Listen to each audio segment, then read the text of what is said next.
what you think about when you're born into a fire. Let them burn it out. Sell them to the richest buyer. They wanna let the world decay.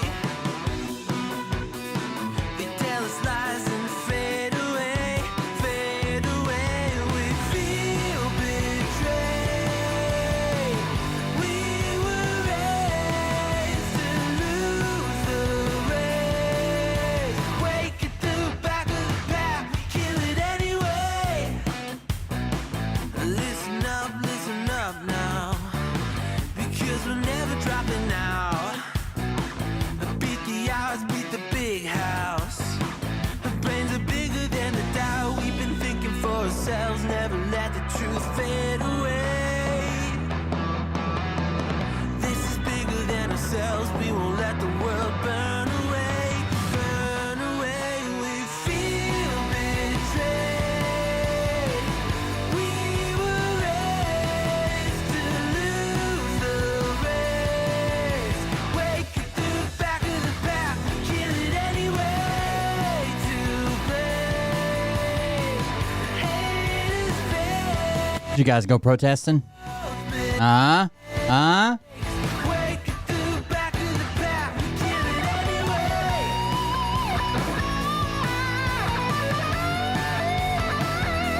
My stomach's still tore up. I thought about going to the one that's the next town over, but I woke up feeling like shit, so I didn't. But probably should have. Seemed like I had a really good turnout.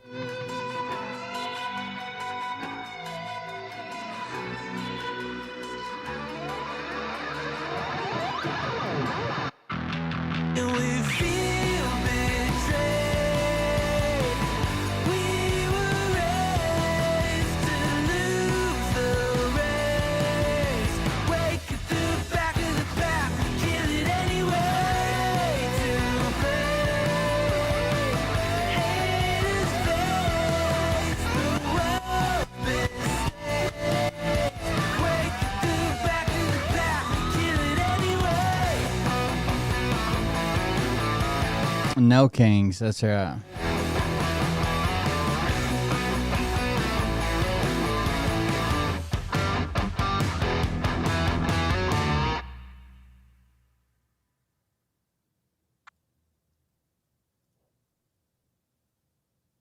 I think they had pretty good turnout. I know the right's trying to cope. Like I just saw that. Who's that? On Twitter, there's like a guy that's like he's like a gay guy. But he's like a right-wing gay guy, like a token gay guy. Scott Pressler or something like that. Hold on, I'll look it up. Let's start the show. Hey Daddies, it's me, the Linda Binda from TikTok. I wanted to make this video because I wanted to thank you for watching Cold Beer Confessionals with Will Bird.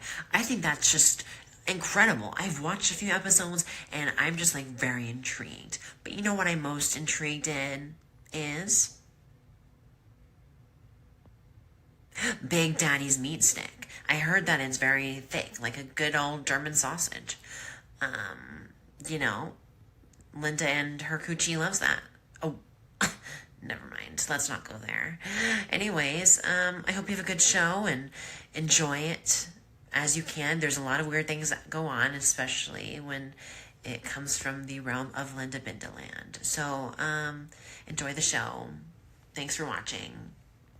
Peace out. Welcome everybody. I'm Will Bird, and this is Cold Beer Confessional. Thank you very much for joining us. It's it is Scott Pressler, the persistence on Twitter. It says, I'm hearing reports across the country that the No Kings protests were poorly attended, and many only lasted an hour before people went home. A giant dud. Could be further from the truth. Even in the little towns like I lived there, they had hundreds of people. This is a picture someone shared from Boise, Idaho. Like, from fucking Idaho, dude. It seems like they were wildly popular. I did hear reports that Trump's little thing was very, very underwhelming. Hold on. or at least I saw a video of like super low turnout. They had like this huge area, like cordoned off. Yeah, here's an image. This is like Trump's 4th of July. You can see Go Army back here. See that? This is the field they had cordoned off, and they were expecting hundreds of thousands of people. Hundreds of thousands of people, and it seems like hundreds showed up. I don't know that America wants like these crazy military parade. It just seems so weird, I guess. Trump's military parade had an unexpectedly small turnout, and the protests today are conservatively estimated to have 5 million people. I'll never believe that cunt won, someone says. God, that's a huge protest in Chicago. Yeah, it seemed like it had pretty low turnout. Oh, here's a video.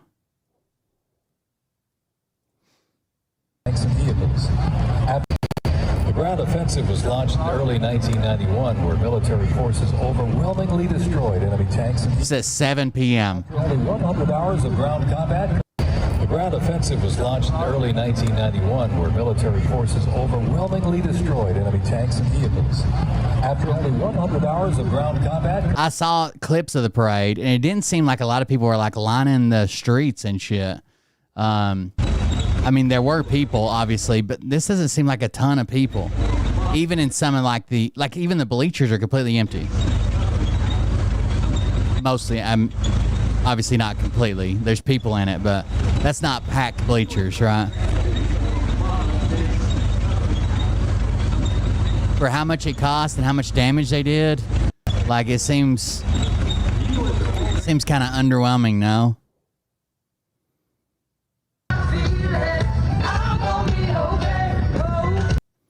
Started 30 minutes early due to incoming weather. Crowd nowhere near 200,000 that was expected. The crowds for Trump's birthday parade is tiny. They claim 200,000 people would show up, and it doesn't even look like 1,000 showed up. How embarrassing. Yeah, they were estimating hundreds of thousands, and it seems like hundreds showed up. Literally hundreds showed up. Very strange.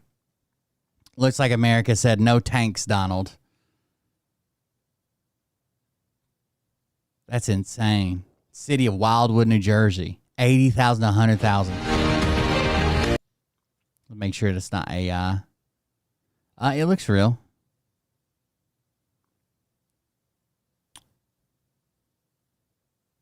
It doesn't seem to be AI. I'm not saying it couldn't be, but it does look real.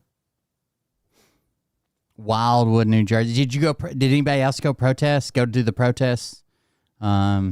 Stay safe, not get pepperballed or anything. What is this? San Diego. Yeah, that's a big turnout, dude. Holy shit. That's a huge turnout.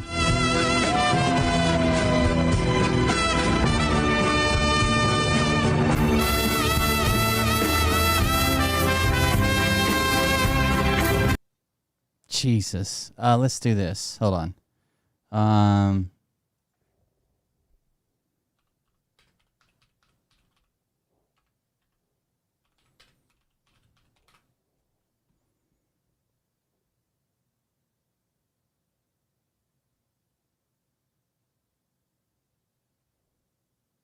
Here is the parade stream, I guess. Full parade stream. Let's see what it looked like. Thompson, thank you so much for joining us. We're going to be bringing you back into our coverage for. Well, if it'll load. One right here, cavalry unit. God, that's a very, very small turnout, dude. What? I mean, how many people are here? 100? Saying about World War I, if you remember, is they rode in on horses and they rode out in tanks. So coming not far behind, but it's taken a bit, as you can see. Just entering in front of the president. Yeah, that's what I was saying. Even like the towns I live near. So what happened in the local towns that I was planning on going, but I felt like shit when I got up this morning. But they started in a town called Jonesboro, and then they drove. They did a car parade thing from Jonesboro to Johnson City to Kingsport. And then Kingsport was like the big turnout. But even though like the main thing was like this car parade going to Kingsport, and then having the main parade, the main protest at Kingsport, even those little cities had pretty decent turnouts. comparative, I mean, for how small we are and how red we are, I thought they were decent turnouts. Now is the beginning of the World War. Of course, everybody on Facebook's making fun of them, but hell, we're like 90% fucking conservative. To have hundreds of people show up to protest in our cities is insane. II era, the Jeeps, and we expect to see a Sherman tank. We were looking for it away, but you can't really see anything. The cloud covers a bit. I really like stuff like this. Like anytime I visited another base and we had downtime and shit, I would like to go to. A lot of them have like little things set up and the plaques you read, you know, and the reason this base is named after this and that and whatever. I really like this type of stuff. It's just it's so weird being in the Capitol. It feels so North Korean.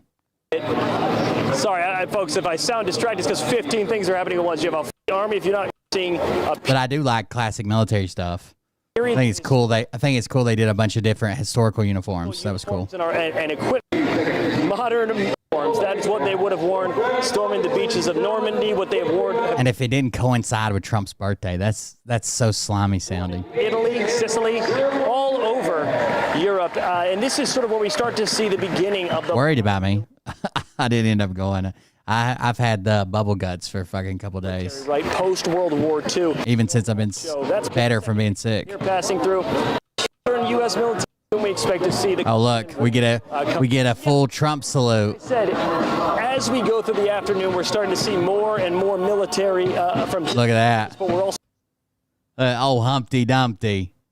Seeing, spiced in the middle, the modern day. And so, it's an event that is sort of taking a look at the modern U.S. military and take us through where we've been and where we're headed to. And it's all for the. Been wearing when they stormed. And those were not taken. I don't really go anywhere out in public without Mariah. She's about the only person that if there's a chance to calm me down, she can calm me down. You're expecting to see 50 years ago.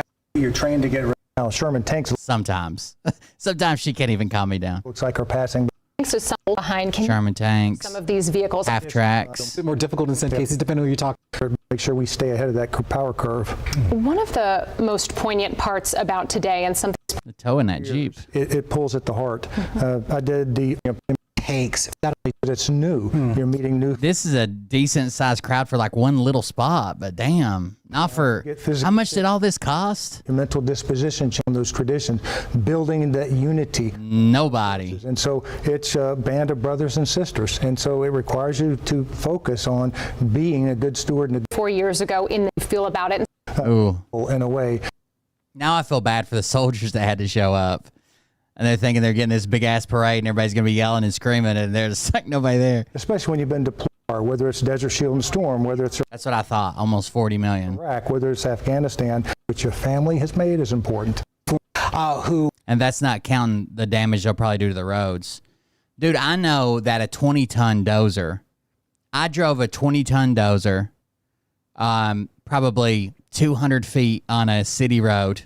Like not like a back road or like a neighborhood road, but like downtown city road, probably 200 feet.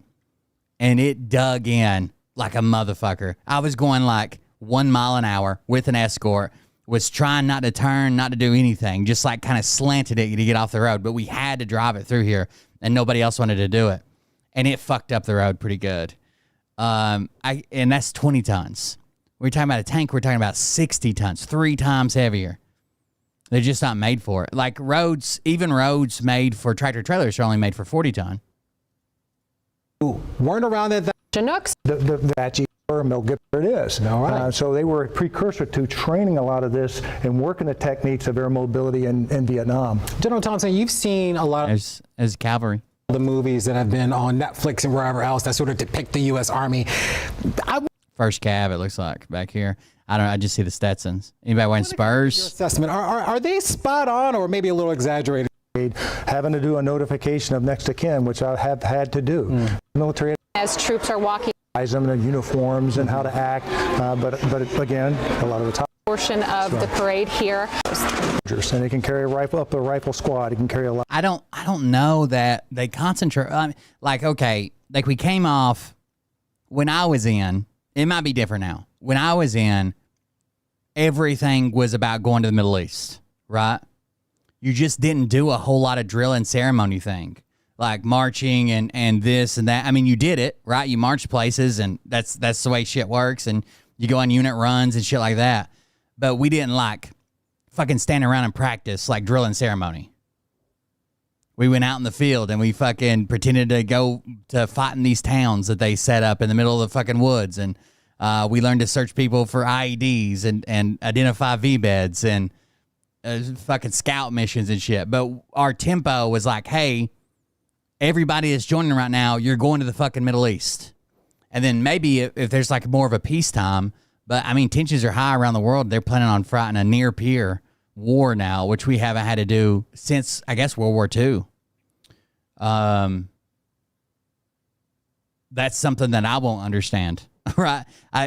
No one will. That's been in, I guess, since World War II. How do you prepare for a near-peer engagement? A lot of equipment, and it can also sling load. And this is Gulf War, you think, that we're looking at with This right uniforms? now looks like Vietnam. That's absolutely not the Gulf War. Gulf War was cookies and cream, right? Yep, because you're looking at that's 1st Cav Division, which also served in Vietnam.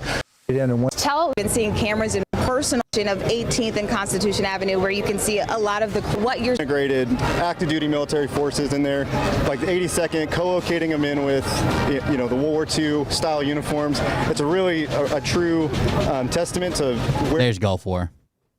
That's cookies and cream camo pattern. These units really kind of made their mark in history and made their history in the U.S. Army.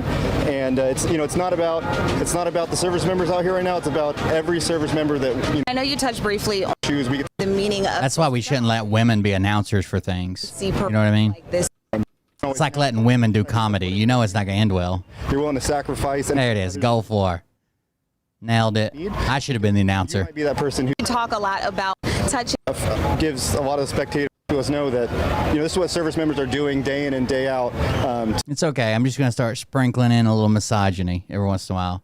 You just have to wait. It's like a little surprise. To protect our liberties and have you enjoyed the most? Back when I was a brand new. Just how much this moment or look that perfect picture so they can see.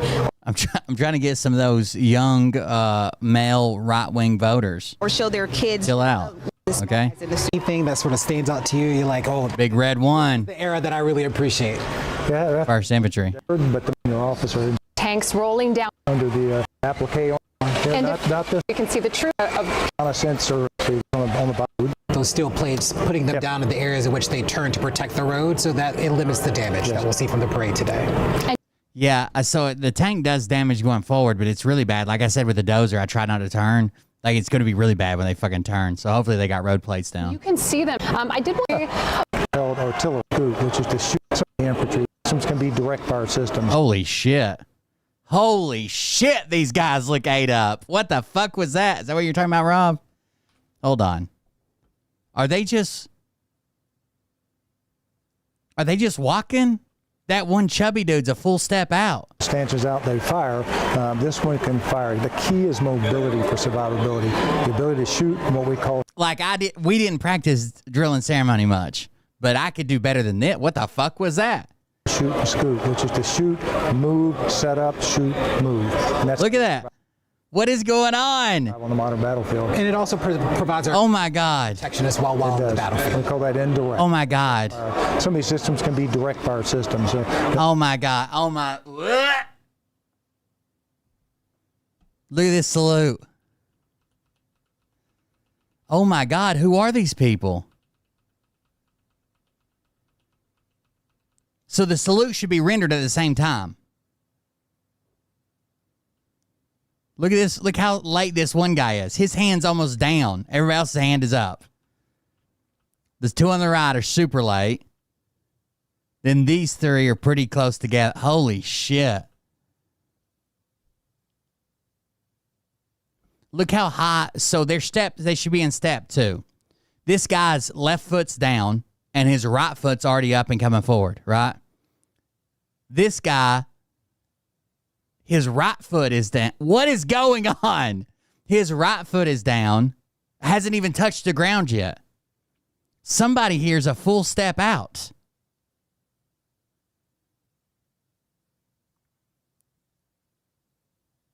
Wait, all three of... No. These two are a full step out. This woman's right. They both got their right foot coming down. Everybody else is on their left foot. What the fuck? Did they just get nervous because they're going to have to salute?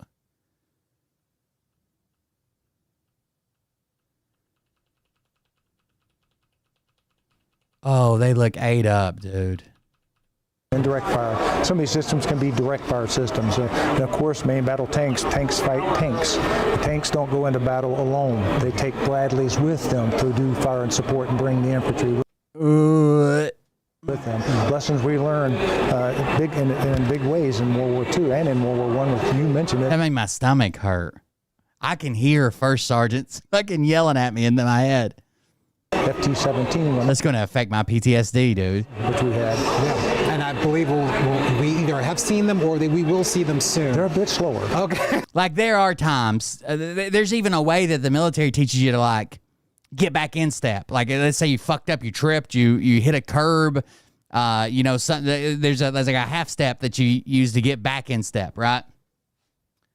There is no time that you should just be marching, nothing fucking happened, and you're a full step out from everybody else in the unit. How the fuck does that even happen?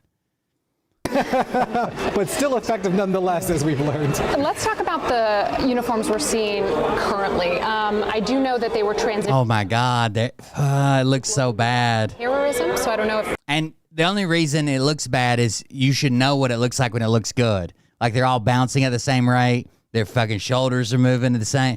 Ah, man. They're all looking exactly the same direction. What's your take on perhaps? Yep, that's what you're seeing right now. We've gone through multiple. Like I said, I went through 8 uniforms in my own. Everything from Desert Shield and Storm, the regular. Oh, it looks so bad. Camouflage, which you don't want to take to the desert because it's green, it's loam color, it's black, brown, to chocolate chips, and you saw those earlier. Chocolate chips. Uniform that you're seeing, multi-cam desert, and again we did ripstop. We've done all sorts of advancements. It's constantly advancing for the soldier. And so like 2 weeks in at boot camp looks better than this. What the fuck is this, dude? This looks so bad. I understand they're not like a drill team, but holy fuck. I couldn't imagine even seeing these people like march around on a base. Somebody be yelling at them, right? So this multi-cam is what we've gone through now, and that's the standard combat uniform today for the Army. So this isn't just about fashion, it does serve a greater purpose. Oh, no, it's not about fashion. Oh, yeah, it's about fashion. Who the fuck is asking? So their camouflage is not about fashion? Their camouflage is not about fashion? It does serve a purpose? No. One, it's got to be, utilitarian. That chubby guy in the middle. They got to be like fucking field officers or something. Which can possibly be.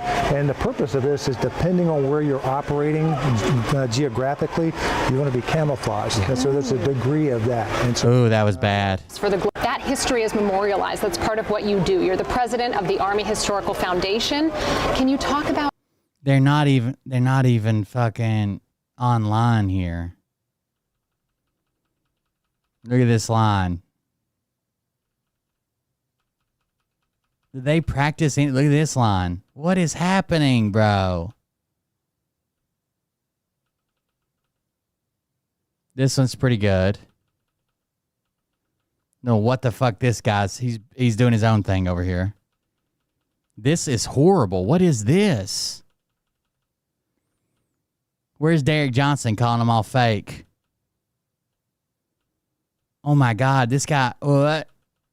It's bad. Organization is helping. Absolutely. So 41 2, we did not have a national. To that point, too, we've heard the president's right here. Any idea what era we're looking at? Now you're looking at current era now with the multi-cam.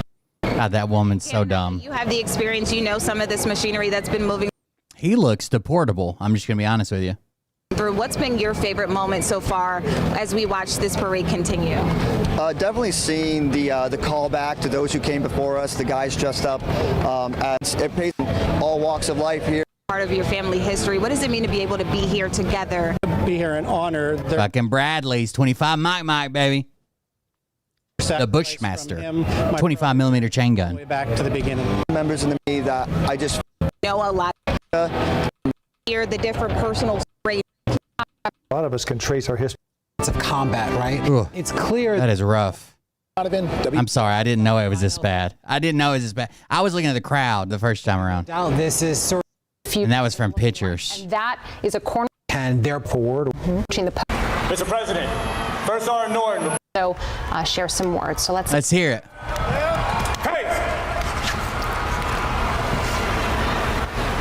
Mr. President, First Sergeant Norton reporting for duty, sir. Ready to commence the ceremony as directed.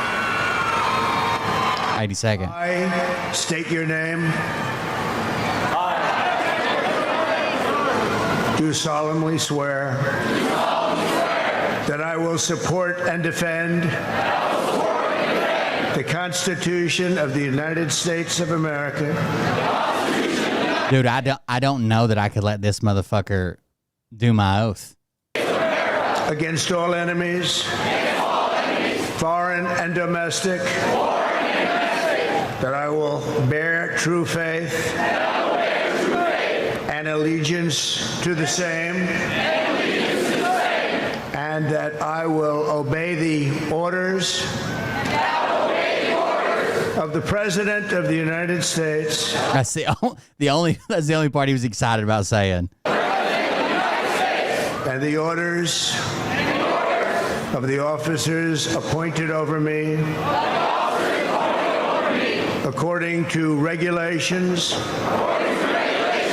and the Uniform Code of Military Justice. So help me God. Congratulations. Congratulations. Welcome to the United States Army and have a great life. Oh, they're all brand new? Is that the problem? Is that the problem? I guess some of them are fucking recruits and some of them are just doing it for show.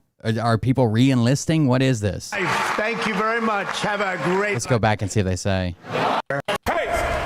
It starts with I solemnly swear. And 50 soldiers. Keep talking. Okay, so again, the oath of enlistment is what we're going to see here. 250 soldiers, part of the pageantry, part of the patriotism today is showing the growth of the military and what the path to the future.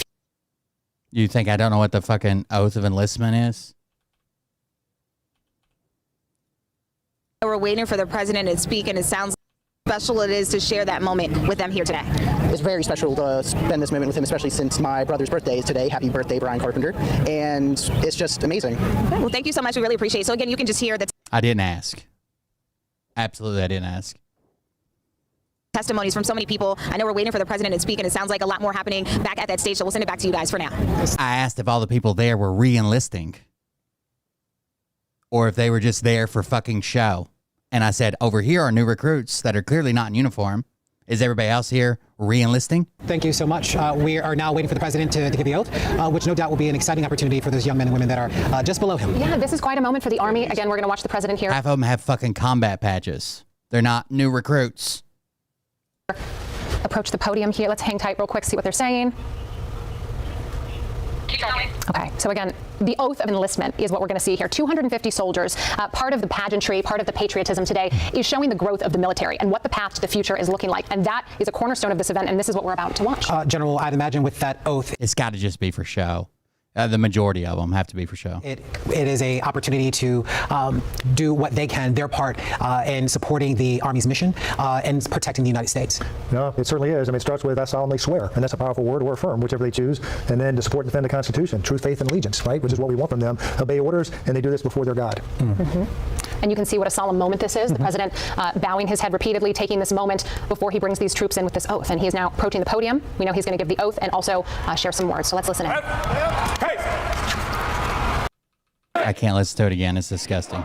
To the United States Army and have a great life. Congratulations. Congratulations.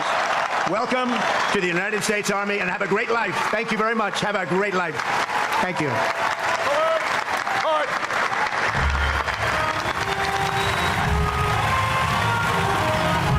You made a point that no one asked. Sure, it stands. No one fucking asked it. Are these guys re-enlisting? New recruits. Oath of enlistment. That's what's going on here. Okay.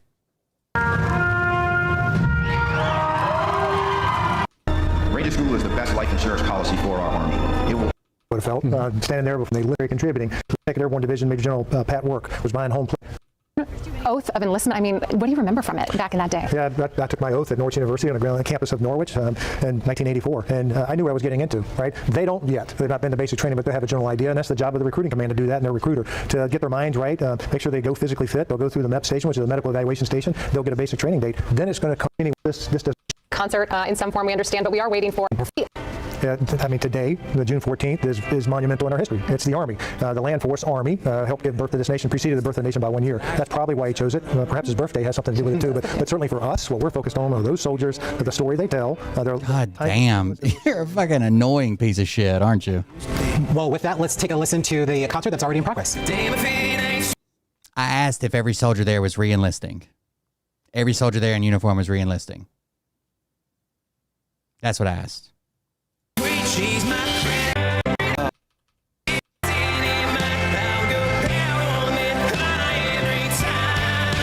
She's my Is that it? It ended with a concert? Definitely some heads. I mean, I couldn't help but do a little bop here back at the studio. And what you love about it, I mean, clearly he's excited to be there. Our men and women in uniform also excited to hear him as well, and definitely sort of taking in the moment, right? Showing his appreciation to the U.S. Army. But yeah. Basic training report date. Tapping as a soldier.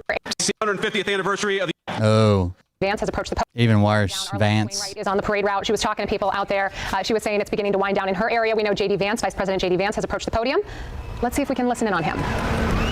Well, let me say to the thousands of Americans who traveled from distant towns and across state lines to be here today, this is your national... Now everybody's left. Who's he speaking to? Welcome to Washington, D.C. We're thrilled to have you. This evening, as we celebrate the 250th anniversary of the United States Army, the oldest branch of the greatest fighting force ever known to... And if they started 30 minutes early, if they wouldn't have started early, was this going to be in the fucking dark?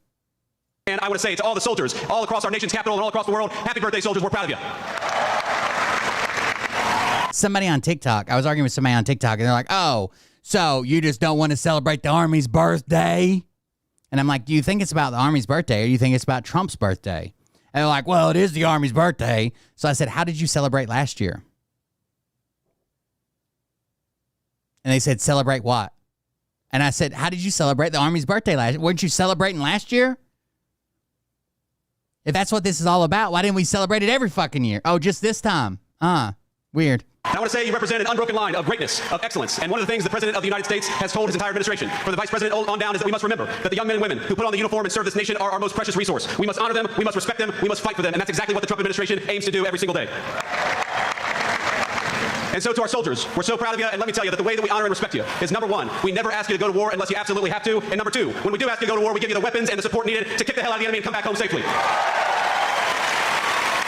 Now, I know I'm the last thing standing between, and that is a dangerous place to be with a lot of soldiers in the audience. So let me just say a couple of quick additional thoughts. First of all, the last thing standing between, and that is a dangerous place to be with a lot of soldiers in the audience. So let me just say a couple of quick additional thoughts. First of all, June the 14th is, of course, the birthday of the Army. It is, of course, the birthday of the President of the United States, and happy birthday, Mr. President. But I would get in trouble if I didn't mention that it's also my wedding anniversary. And so to my lovely wife, I love you, honey, happy anniversary, and thank you for everything you do for our country. So without further ado, it is my pleasure to introduce the 45th and 47th Commander-in-Chief of the United States Military, President Donald J. Trump. He was just there.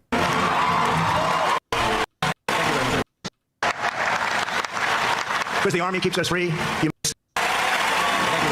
Thank you. So he left after the oath of enlistment and then had to be reintroduced?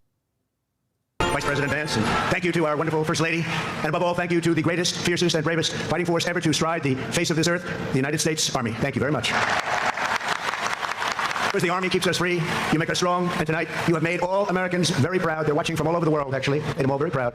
Every other country celebrates their victories. It's about time America did too. That's what we're doing tonight. And watching this magnificent display, our souls are filled with gratitude for every generation of warriors who have worn the uniform all the way back to the very beginning. So to every veteran across our land, and right here in our nation's capital, including 6 recipients of the Congressional Medal of Honor. I want to watch, we might do that. I want to watch the Fort Bragg speech and see how politicized it is. I heard he had like fucking booing Democrats, and just fucking wild shit. But I've only seen clips of it. We love I haven't you, watched it all. We salute your noble service to our flag and to our country.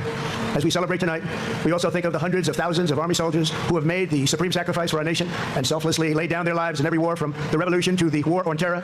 To the Gold Star families with us today, the courage of your heroes is the bedrock on which our entire nation stands. We thank you. Yes, we thank you. Today we commemorate an event that did not just change American history, but changed the history of the entire world with the creation of America's Army on June 14th, 1775. Liberty got its shield and the freedom got its sword. Those first Army patriots in the American Revolution fought against a fearsome enemy and impossible odds, but they were armed with a righteous cause. They were led by an indomitable commander, a truly great man, General George Washington, and they were united by an eternal creed. Their motto was victory or death. Over the past 2.5 centuries, our warriors have shown unrivaled valor on fields of battle around the globe. With the frostbitten feet and bloody fist, they have marched into the flames and fury of combat, charged up mountains, stormed beaches, waded through torrents of gunfire, and leapt into skies thick with smoke and shrapnel. The U.S. Army has driven bayonets into the heart of sinister empires, crushed the ambitions of evil tyrants. Beneath the threads of American tanks, it's done so well, it's done so much, and sent the devil himself flying into full retreat. Time and again, America's enemies have learned. Victory or death was the passphrase. The passphrase that was used when crossing the Delaware River on Christmas Eve, Christmas night. That if you threaten the American people, our soldiers are coming for you. Your defeat will be certain, your demise will be final, and your downfall will be total. Little tidbit. Because our soldiers never give up, never surrender, and never ever quit. They fight, fight, fight, and they win, win, win. And that's why no institution in history has entered more names into the roster of American heroes than the U.S. Army, the Congressional Medal of Honor, more than anyone or anything. There was Mad Anthony Wayne, asked by George Washington to lead a daring midnight raid up the cliffs of Stony Point with unloaded muskets and only their bayonets to fight the Redcoats. Mad Anthony replied, "Issue the order, sir, and I will storm into hell for you." Then there was the Civil War General John Corse, shot in the face in combat. He fired off a message to his commander: "I am short a cheekbone and one ear, but I am able to whip the hell out of all of them." He stayed on the front lines, it seemed forever. In World War II, there was the great Creighton Abrams, besieged on all sides by the Nazis at the Battle of the Bulge. He boldly proclaimed, "They've got us surrounded again, the poor bastards." This is the fighting spirit and unyielding force of the U.S. Army. It has never changed, and it will never, ever change, because there is no earthly force more powerful than the brave heart of a U.S. infantryman or an Army Ranger, paratrooper, or... What was that? There's no earthly force more powerful than the brave heart of a U.S. infantryman or... Infantryman. The infantryman. In case you want to join the infantry. Or an Army Ranger, paratrooper, or Green Beret. They are the best. They are the finest. From Bunker Hill to San Juan Hill, from Gettysburg to Guadalcanal, from Yorktown to Shiloh, and from the trenches of the Argonne to the mountains of Afghanistan, the Army has forged a legacy of unmatched courage, untold sacrifice, and unequaled and undying glory. Our soldiers... I don't believe in souls, I guess, and I could care less whether he puts his hand on the Bible or not. Have poured out their blood by the... I think it's kind of hypocritical because he's all about the fake religionist pomp and ceremony he puts around everything, but I could care less. Bucketful on Missionary Ridge and Heartbreak Ridge, on the sands of Sicily, Normandy, and the Philippines, and on the dusty streets of Da Nang, Baghdad, and Fallujah. Thanks to their extraordinary service and devotion, 250 years later, Guadalcanal. America stands proud, and America stands free. With the hottest country. Stand for me. Infamy. Our country will soon be greater and stronger than ever before. Down through history, we've been blessed beyond words by this valiant legion of Army warriors and patriots, heroes and legends. And tonight we affirm with unwavering certainty that in the years ahead and in every generation hence, whenever duty calls and whatever danger comes, the American soldier will be there. For years and years and years and years and years before he shit on John McCain, John McCain was a hero to the right? Military, wasn't afraid to speak his mind, prisoner of war. Had the opportunity to leave, but let his soldiers beneath him go instead, like while he was captured. And then he shits on him that one fucking time. And they're like, fuck that. They even call other people McCain now. They call, what's his name? Eye Patch McCain. No matter the obstacles, our warriors will charge into battle. They will plunge into the crucible of fire, and they will see. He is a hero. Whether you're right or left, you might not like his politics, but he's a hero. I think he is for what he did. But Trump shit on him that one time, and they've all fucking turned. He'll never have a good name with them again. The crown of victory, because the United States of America will always have the great Dan Crenshaw, yeah. The iron will of the United States Army. They call him Eye Patch McCain now. Congratulations to everybody. We love our country. We've never done better. Thank you. God bless you. God bless the Army, and God bless America. And now I'd like to ask Infamy lady to join me at the podium. Thank you very much, everybody. Infamy man.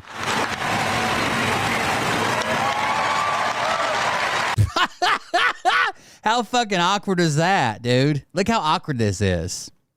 You think they're going to make a joint statement or something like, and now I would like to ask the first lady to join me at the podium. 3 seconds of her walking down the stairs, and they're just like,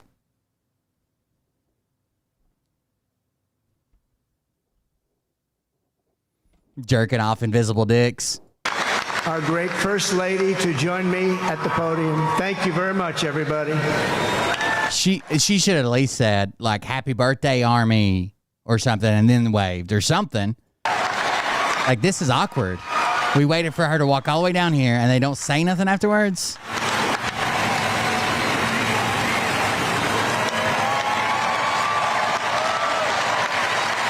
Who sets this shit up, dude?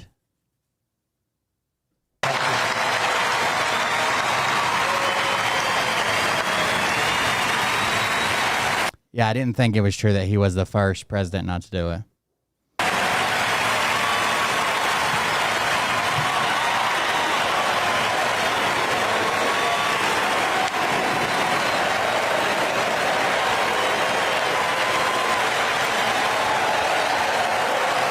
Mr. President, on behalf of the United States Army, the Army. So apparently in their White House, it's like a known thing. You do not bring up Melania. Like, it is an off-limits subject. We go tonight. I would like to present to you this flag. She's there when she's there. She's not when she's not, and no one asks where the fuck she's at. Was flown over our nation's capital in free fall during the Army's 250th birthday celebration.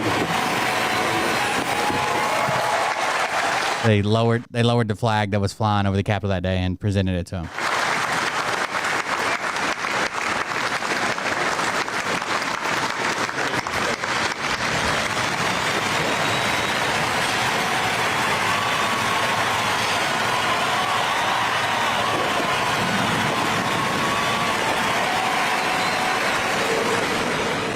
Gonna cut away now.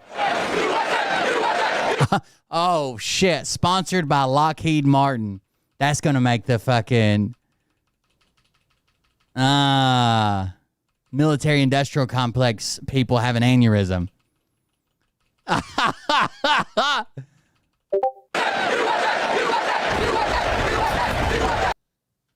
Damn. Okay, so you were just watching President Donald It's a meme at this point, dude. They could make so much more money doing something else. Trump address the country during his birthday parade, the Army's 250th birthday parade as well. He was just presented a flag from a soldier who parachuted onto the ellipse. Yeah. And it looks like that celebration continues now.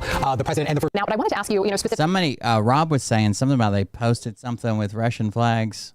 I did not see that. We heard the president say, he was praising our soldiers, praising our troops, but he said the American soldier will be there, no matter the risk, no matter the obstacle. Bring me into some of the feeling when you heard him talking. Yeah, I think it's a strong speech, good speech writer, but I tie it back into what Vice President Vance said. Our greatest obligation, the way we can honor and respect you, is by two things. Sending you where we need to send you only when we need to. When it's absolutely essential based on national security needs. And number two, when we do that, we're going to give you everything that you need to be successful. And so it's okay to win-win-win, but it takes the right equipment to make that happen. Highly trained lethal force, and it seems they're committed to doing just that. And there's considerable consideration being made before our troops are sent anywhere. Is that Lee Greenwood? He's looking rough. Damn, he looks bad.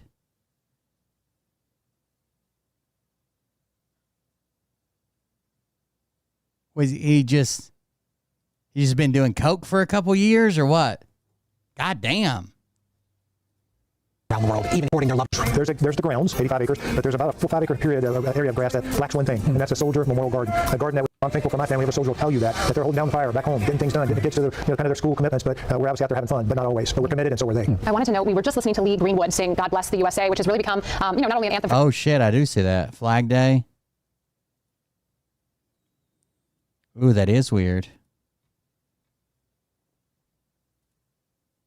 Hold on, I'll show you guys. This is a Flag Day post.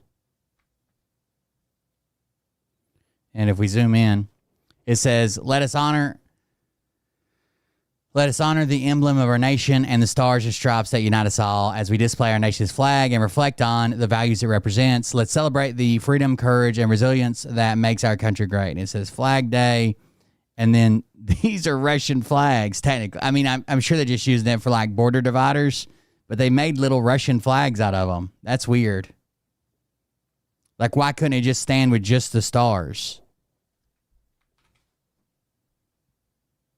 It's kind of strange, no? Let me zoom out a little bit so you can see it a little bit better. Yeah, like that.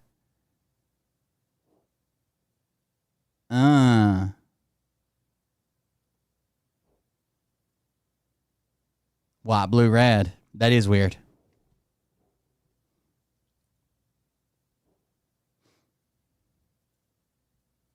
The country, but an anthem for him as a artist. You know, every time I hear that song, and I hear that song at a lot of sporting events and a lot of large-scale events, it's just something about it gets you choked up. And you can't help but just underneath the Washington Monument as they sing. Yeah, he looks rough as fuck, dude. Presenting the president with a flag. Call it parachuting if you want. That's typically done from a Maybe God did it to him for selling that Bible with Trump. line jumping out of an aircraft, but these are free fall. And so they jump this in, I don't know what altitude, but they fold the flag and they give it as a symbol, right? Really Oh, the parachute team was there? transfer of what's important.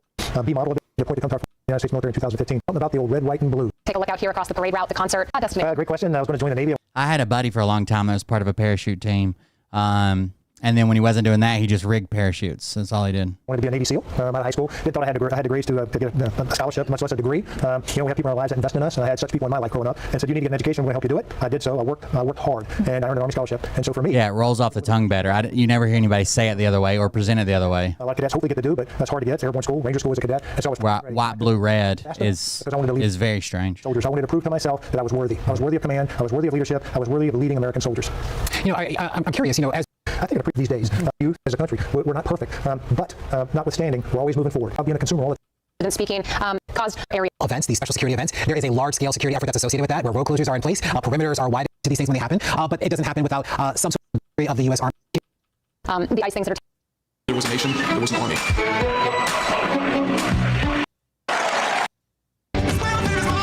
And it ended in fireworks. My country and my fellow veterans, take those veterans. It happened. And to you, here in our audience, or watching at home. Not great, I guess. Not great. That's man, I can't get over how Lee Greenwood looks. He just looks rough. Like, here's his headshot. Hold on. You saw what he was looking like when he was singing, right? Here's his, like, professional headshot. He looks like he's been fucking shot with some bird shot or something, dude. His face is all jacked up, missing a lot of that hair. Dude, he looks rough, dude.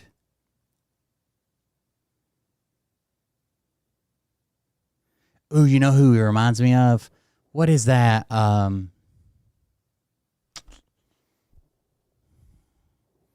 There's an actor that he reminds me of.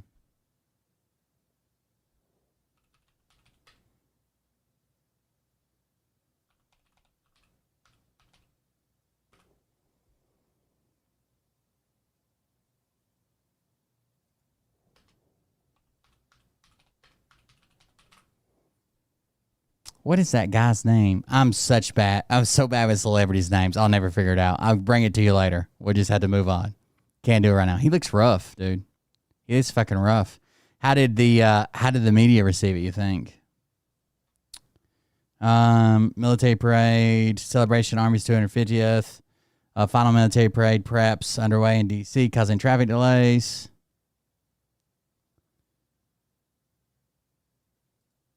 What was this? An update. 14, welcome back in. Let's turn our attention back to our big story of the morning. The U.S. Army is celebrating 250 years, and they are getting ready to mark this moment right here in D.C. Soldiers and vehicles from Fort Cavados. The shooting in Minnesota is fucking horrible. and the goddamn people that jumped all over it. And it's like, he's a leftist. Tim Walz reported him to the dumbest fucking, like, no power, like, show only board. It was like the governor's board for fucking economic growth or some shit. Yeah, fucking so bad. Texas are in town for today's big celebration with everything from tanks to horses, even a dog named Doc Holliday. And it ends up he's a far right. Dude, do you guys know about the damn it, what's it called? The New Apostolic Reformation. The NAR, the New Apostolic Reformation Church, is that got the shooter is part of that church. And they believe in this thing called the 7 Mountains Mandate. And basically, they believe that Christians literally have to control these 7 different... Let's finish watching this. I'll explain it. Now is Colonel Sal Copper. He's the Director of Public Affairs of the U.S. Army 3rd Armored Corps in Fort Cavazos, Texas. Good morning to you. Thanks for being with us. Good morning. How is everyone today? Awesome day today in D.C. Doing well. We appreciate your time. Of course, we've been talking Full bird Colonel about this celebration leading up to this. Can you kind of walk us through what Fort Cavazos is contributing to this celebration today? So, sorry, it's a little loud right now as we're standing here among almost like the 90 vehicles that are going to be in the parade in D.C. The flights are still coming in, but we're excited. I got to talk to some soldiers today, and they can't wait to be in the parade in a couple hours. Yeah, we know there are so many moving parts to this. Talk about the preparation that went into getting your team here for this parade. So for us, everything started a month ago. We put a little bit of brand new paint, brand new track pads on all the track vehicles to minimize any impact to the roads. We got everything on the trains about on the 27th of May. On the 2nd of June, the train departed Central Texas and moving. Oh, so it's just it's like a filler story. It's not important. Anyways, so the New Apostolic Reformation is like a hardcore right wing. Like Mariah's family was part of like an apostolic church where they were like, you know, women couldn't cut their hair, couldn't wear makeup, couldn't wear pants, you know, like a really, really backwards religion to begin with. But the New Apostolic Reformation is like a subset part of that. And they believe in something called the 7 Mountain Mandate. And basically, based on I can't remember the verse, but a verse in Revelation, they believe that they have to control the 7 core sectors of life in general before Jesus can come back. And there is no cost too high to them controlling these sectors, right? Because it brings back their God. Okay? So they will kill, they will steal, they will cheat, they will lie. It does not matter. They have to control these 7 sectors fully before Jesus can come back. So much so that the people that don't believe that, specifically the Democrats, people that would vote against them or don't believe them or doesn't, that they are literal demons, and they are authorized to kill them. So it's not hard to think why this guy would go around fucking killing these people, right?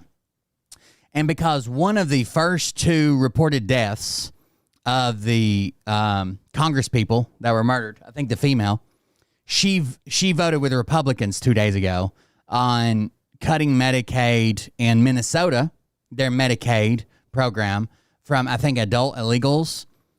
She voted with the Republicans across party lines. They're like, oh, he's a left-wing lunatic and he killed her because... But no, he's part of this fucking kooky church. But, okay, so they believe it's the 7 Mountain Mandate, which is 7 mountains, and they have to dominate these sectors. And that would be religion, which they obviously religion, family, education, media, arts and entertainment, business, and governments. Okay?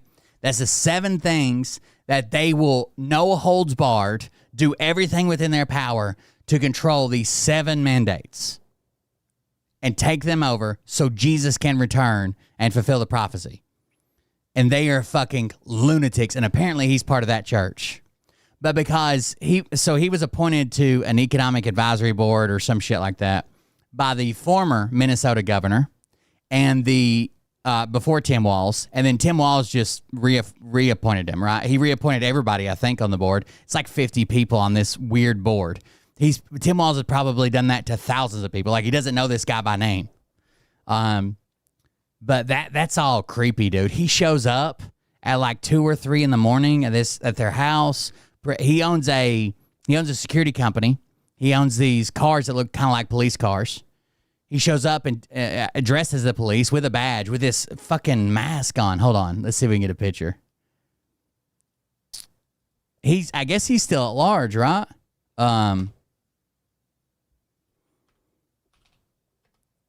Vance Boltier.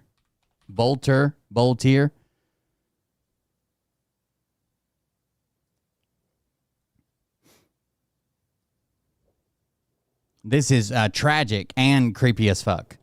Both. And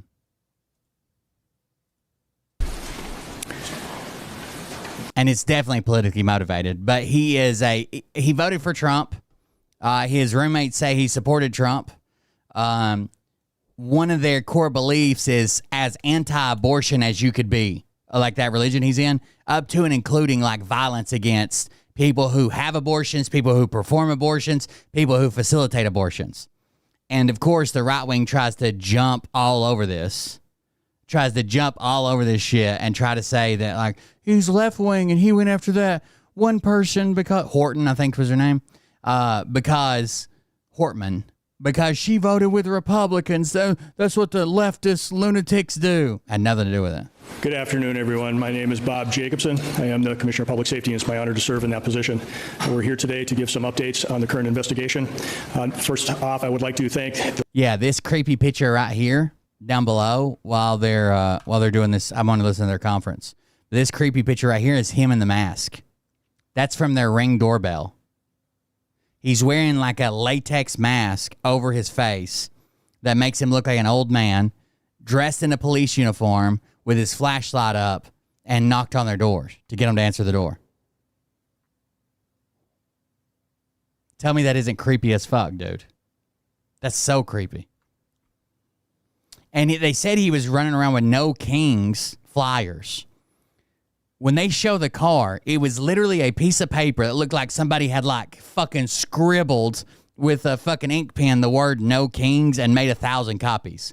It did not look like some type of official flyer saying, hey, we're meeting here at like blah, blah, blah. It's all so weird. Law enforcement agencies and the public out there who are being vigilant, our law enforcement partners who are watching out for others in our community, the understanding and patience of the public as we work to find this individual and bring that person to justice. We know that it's been I'll show you how bad it was. So clearly this guy is in no way, shape, or form a leftist, a Democrat, right? He is as far right as you can basically get as far as Christian nationalism. So check this out.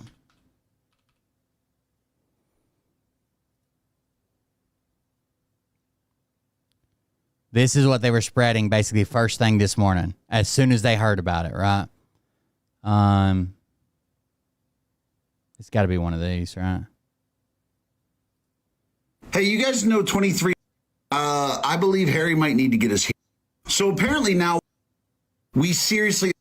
I'm sorry, ladies, but sometimes when it comes... A lot of dudes who are... Y'all remember when Tim Walz said he was friends with school shooters? Well, it turns out he's also friends with people who shoot state representatives. This is Vance Luther Bolter, and he is the suspect in the shooting of Minnesota Representative Melissa Hortman, as well as Senator John Hoffman. He is also an appointee of Tim Walz, where he was appointed the Director of Security Protocols. His wife is also an intern of Tim Walz. So I just want you all to remember that when all these liberal content creators start telling you that he was some right-wing Christian nationalist. You know, when they tell you he was you're just making shit up, but appreciate it. Radicalized by MAGA. Oh, that was easy. No, he worked for Tim Walz. He literally worked for the Democrat you were trying to make vice president of the United States. He was not right-wing. He was not a Christian nationalist. He was not MAGA. He was not any of those things. He was just... Weird, he voted for Trump every time he could. Another wacko creating violent rhetoric. Not MAGA. He's just another great example of how the Democrat Party stays the party of lawlessness and violence. And let's be real, they're only getting worse. Y'all remember when Tim Walz said he was friends with school shooters? So we have some updated news in regards to the motive behind the shooting of the 2 Minnesota state representatives. And this is an absolute lie.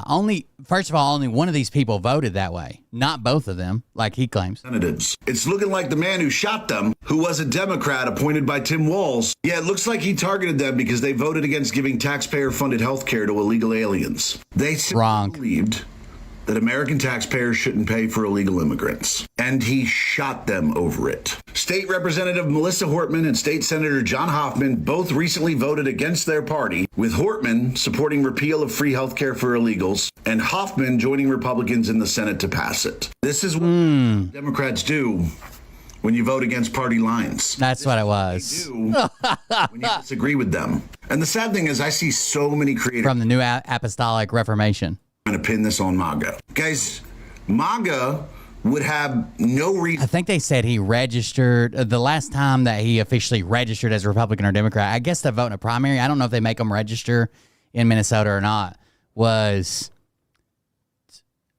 2020 and then 2004, maybe. The 2020 was confirmed. To go after these people. In fact, of all the people in the Minnesota House and all the people in the Minnesota Senate, these are the 2 Democrats that were working with the Republicans. And you think Republicans went after them? The only 2 people working with them. Yeah, sure.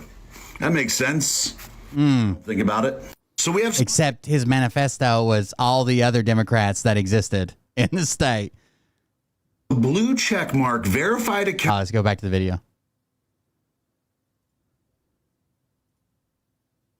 Difficult day for not only those who have worked with those legislators, but it's also a difficult day for those in the state of Minnesota who are working through this terrible tragedy. Today we have a few speakers who are going to, again, give some updates, and we will be available to answer some questions once all the speakers have had that. Super anti-abortion. That was like his number one thing. Thanks, Commissioner. And today we are asking for the public's help at this point in time in locating Vance Luther Bolter, who was a 50. Lost one channel already.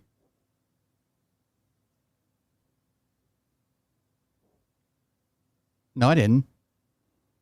I thought we were talking about research, huh? 7-year-old white male who was 6 feet 1 inches tall, 220 pounds with brown hair and brown eyes. I know this name has been reported in the media so far, and we are confirming he's a person. I've had this Twitch channel for years. I don't know what the fuck he's talking about. In relation to this. At this time, we would ask the public, if you do locate him, to see him, to call 911. Well, he made it back to his not his home where he lives, where when he stayed in town, he was like, I guess, renting a room with some friends of his.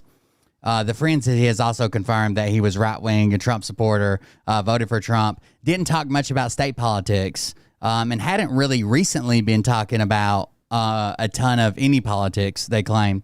But he went there, and I guess they said, or at least one report I read said he broke the window out of one of the cars, but he had vehicles there, and they didn't say he took a vehicle, but they didn't say he didn't take a vehicle. It was weird. Do not approach him. You should consider him armed and dangerous, and you should call 911 immediately with the information. He was seen this morning wearing light-colored cowboy hat that you can see up here in the clothing there, with dark-colored long-sleeve collared shirt or coat, light pants, and carrying a dark bag. If you have any tips about the whereabouts or any information that would be helpful, you can call the local police department, or you can call our BCA tip line at 877-996-6222, or email us at bca. Law enforcement officials are researching 57-year-old Vance Luther Bolter in the shootings of 2 Minnesota lawmakers and their spouses early Saturday morning. Minnesota State Rep Melissa Hortman was shot and killed at her Brooklyn Park home, according to a report from the Hennepin County Medical Examiner. Her husband, Mark, was shot at the home and died at the hospital. State Senator John Hoffman and his wife, Yvette, were shot and wounded roughly 5 miles away in their homes in Champlin. Both lawmakers were members. So I guess they found the one couple dead, and then out of an abundance of caution, they went to the closest other politician that lived there, I guess, went to check on them. Found that that's when they engaged him. He was coming out of their house. They shot at him. He ran back in the house. They think he went out the back door. He was dressed as a cop, but clearly wasn't a cop. He opened fire on them. They returned rounds. He went back in the house, ran out the other side. Yeah, anybody comes here and just yells stupid shit, but then when they're wrong, fucking 3 days from now and everything comes out, they never come back and it's like, oh yeah, you're right. That's what they do. For 35 months. Her husband, Mark, was shot at the home, died at the hospital. Senator John Hoffman and his wife, Yvette, were shot and wounded roughly 5 miles away at their home in Champlin. Both lawmakers were members of the Democratic Party representing the northwest corner of Twin Cities. According to the Minnesota Bureau of Criminal Apprehension, Bolter stands 6'1", weighs roughly 220 pounds, and has brown hair and brown eyes. He was last seen Saturday morning in Minneapolis wearing a light-colored cowboy hat, dark long-sleeve shirt, light pants, and carrying a dark bag. That's him. Again, this is where they got it. This is when he tried to return to his rental, I think, is when this picture was taken. If anyone sees Bolter, officials urge people not to approach him to call 911. He should be considered armed and dangerous. Superintendent Drew Evans, Minnesota BCA, said. Evans added that investigators believe Bolter is working to leave the Twin Cities area. We still don't know if additional people are involved. This individual is one that we're looking as a person of interest right now, but there may be other people with him, and we would like to speak to anybody that may have had contact with him at any point in time, Evans said. He even texted some of his roommates and said, hey, I've done something, I fucked up, and I'm probably not going to live much longer. Or some shit like that. It was crazy. The Federal Bureau of Investigation released a photo Saturday afternoon that appears to show Bolter standing outside one of the lawmakers' homes wearing a mask and dressed like a police officer. The FBI says it's offering $50,000 reward for information leading to Bolter's arrest and conviction. So that's that creepy photo we're talking about. Anyone with information about Bolter's whereabouts is asked to call the tip line. This is a deliberate and violent attack on public servants and their families. We are working with our law enforcement partners and using every available resource to locate and apprehend Vance Bolter. We urge anyone with information to come forward. No details too small. The public's vigilance is critical in bringing this individual to justice, said FBI Minneapolis Special Agent in Charge, Alvin M. Winston. There's some more pictures of him. What we know. Bolter's known address is a rural home in Sibley County near the town of Green Isle. He works as the director of security patrols at Praetorian Guard Security Service, which is, I guess, a company he owns. He previously worked as general manager at a convenience store chain and at a food manufacturer, according to his LinkedIn profile. In 2016, Bolter was appointed as a private sector representative to Minnesota Governor's Workforce Development Council. There was like 50 people on this board, and it's bipartisan, right? It's left and right. They just nominate people, and usually they're recommended on a list by Governor Mark Dayton. He served until 2019 when he was appointed by Governor Tim Walz as business member of the Governor's Workforce Development Board. His term ended in January 2023, according to state records. Records show Hoffman served on the same 60-member board during both Bolter's terms. The board advises the governor and the state legislature on policies aimed at strengthening Minnesota's workforce. In a press conference, authorities said they were investigating whether Bolter knew Hoffman, Hortman. Evans said there's certainly some overlap with some public meetings between Hoffman and Bolter, but they had not determined the nature of the relationship or if they actually knew each other. He had been living most recently in a home in Minneapolis, in North Minneapolis, according to law enforcement source close to the investigation. Officials said Brooklyn Park police arrived at Hartman's home at 3:35 a.m. and found a police SUV with emergency lights on. The suspect then exited Hortman's home and exchanged gunfire with officers before fleeing on foot. Investigators said they believe the suspect was dressed like a police officer. There was an extensive list of possible targets among writings found in Bolter's vehicle. The list included 50 individuals, including officials outside of Minnesota, including abortion rights advocates and abortion facilities.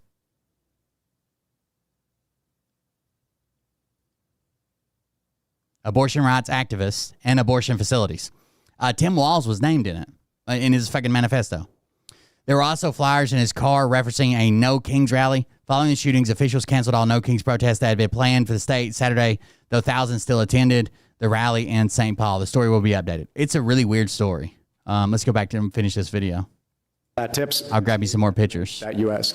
We still don't know if additional people are involved, but this individual is the one that we're looking as a person of interest right now, but there may be other people with him, and we would like to speak to anybody that may have had contact with him at any point in time. So please connect with us, even if this has been some time ago today, so that we can follow up and continue to work together to keep our communities safe. And we, as the commissioner noted, we'll take some questions at the end, but again, we are seeking the assistance of the public in locating him. I want to continue to say, as you see, there's hundreds of law enforcement officers working on this right now for the partners that you see up here today, as well from Champlin, Brooklyn Park, the State Patrol, Hennepin County Sheriff's Office, FBI, ATF, just a myriad of partners working. An anti-abortion Christian nationalist that I guess fucking is also a crazy leftist.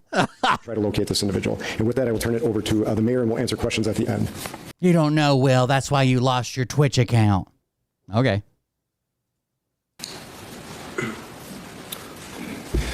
So hi, my name is Hollis Winston, Mayor of the City of Brooklyn Park. First, I want to extend my prayers to the Hoffman family, but also to the Hortman family as well. There will come a time down the road for healing. Wait a second. Is this him preaching? He's an ordained minister, too. Il n'y a aucun péché that God can't take care of. Dieu ne peut pas enlever. Nothing. Il n'y a rien. There's people, especially in America. Il y a des gens, particulièrement aux États-Unis. It sounds like, obviously, he's preaching somewhere overseas. They don't know what sex they are.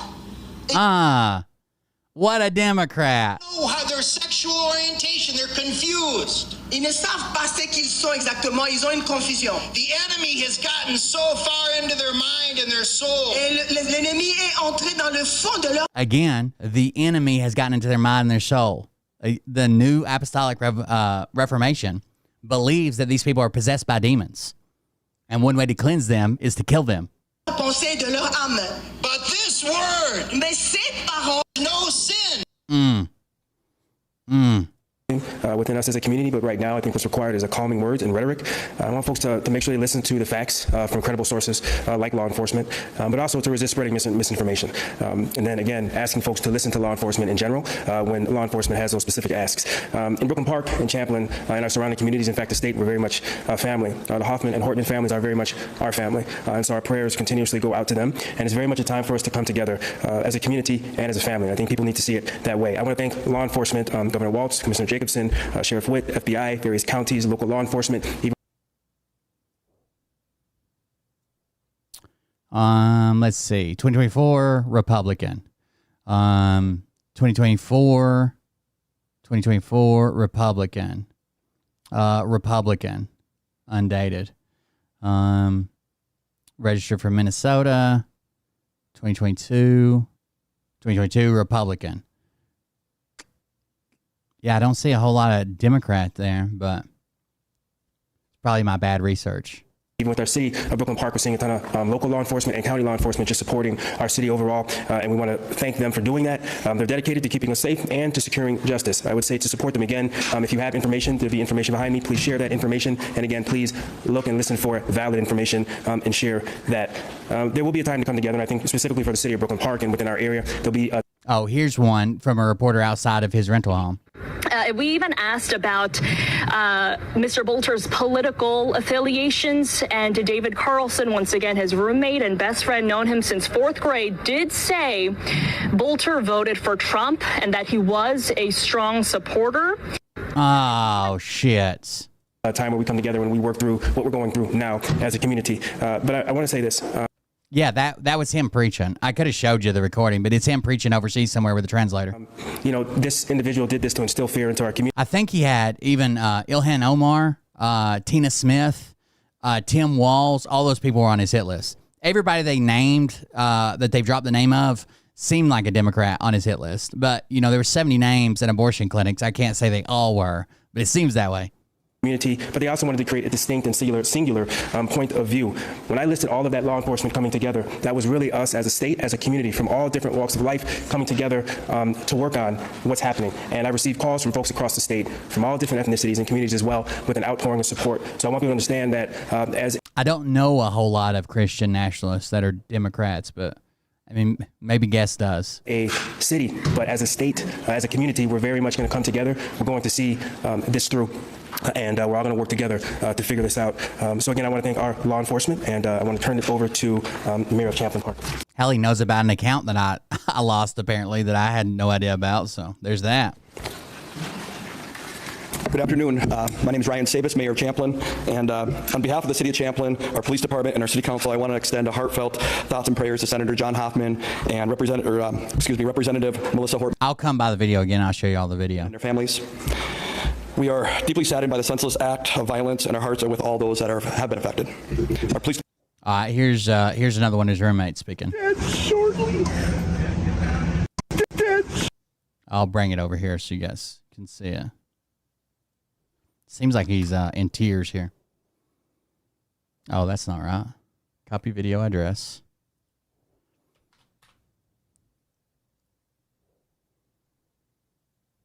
I used to engage with him every once in a while, and he used to be a fan of the show on Twitter, but he said some fucking crazy racist shit. I don't even engage with him on Twitter anymore. Dead shortly. So I just want to let you know I love you guys both, and I wish it hadn't gone this way. I think the one guy said he knew him since they were like in elementary school or something. Don't want to say anything more and implicate you in any way because you guys don't know anything about Oh, I also said, he said, I don't want to implicate you in any way. I remember that. this. But I love you guys, and I'm sorry for all the trouble this has caused. He is racist to white people. No, he just said some racist shit that I don't associate with. I mean, he was a loving, caring guy, you know, loved his family, loved his friends, and loved God, and Can't take care of. I don't know why he did what he did. It's just, it's not Vance. No one will believe this. No one that grew up. He had lots of friends, trust me. And I wish I could have been there to stop him. Dead shortly. Just want to let you. Here's the other video of him preaching. He's running across it again. No sin. Il n'y a aucun péché. That God can't take care of. Que Dieu ne peut pas enlever. Nothing. Il n'y a rien. There's people, especially in America. Il y a des gens, particulièrement aux États-Unis. They don't know what sex they are. They don't know how their sexual orientation. They're confused. Ils ne savent pas ce qu'ils sont exactement. Ils ont une confusion. The enemy has gotten so far into their mind and their soul. Et l'ennemi est entré dans le fond de leur pensée et de leur âme. But this word, mais cette parole, cuts deeper. Va aux profondeurs. Because it's living. Parce qu'elle est vivante. And it's active. Et elle est agissante. Sounds like a Democrat, doesn't he? God goes down there and pulls that out. Et elle peut entrer dans notre cœur et enlever tout ce qui est de mal. And he sets every person free. Et pouvoir nous libérer. There should. So here's the meme they're sharing around. It says, get ready for the left to lie through their teeth about Vance Luther Bolter, 57, the Minnesota shooting suspect. They will be screaming for gun control and whining about right-wing violence. But Bolter was a Tim Walz appointee to Minnesota Governor's Workforce Development Board. He had no King's leaflets in his cars. I'm still going to find a picture of that. Those don't look like normal fucking flyers, but there's no telling why he had those. He could have been targeting these fucking places for all we know. Leaflets in his car. He's a leftist anarchist. He's not. This is him preaching right now. Be one person in this room. Il doit y avoir. Oh, and the other thing they're sharing is this like reappointment letter. So it says, State of Minnesota, Tim Walz, Governor, notice of appointment, Vance Bolter, and it's got an address on it.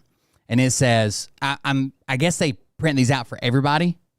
It says, because of the special trust and confidence I have in your integrity, judgment, and ability, I have appointed and commissioned you to have and to hold the office of, colon, and then you fill in the next part. It says, business member of Governor's Workforce Development Board. This appointment carried with all rights, blah, blah, blah.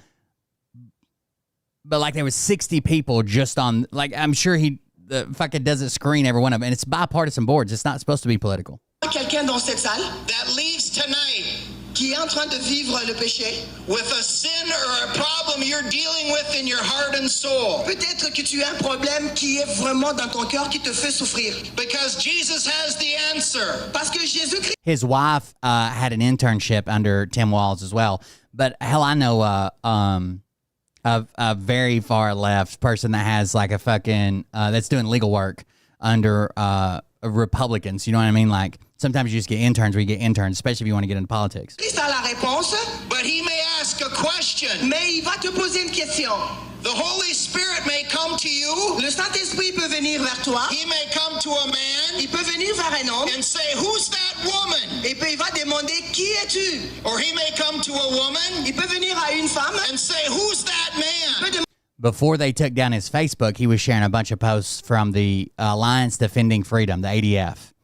The Alliance Defending Freedom is the world's largest legal organization committed to protecting religious freedom, free speech, marriage and family, parental rights, and the sanctity of life. We defend your most cherished liberties in Congress, state legislatures, and courtrooms across the country, all the way to the U.S. Supreme Court if necessary. We don't judge We don't just stand for freedom.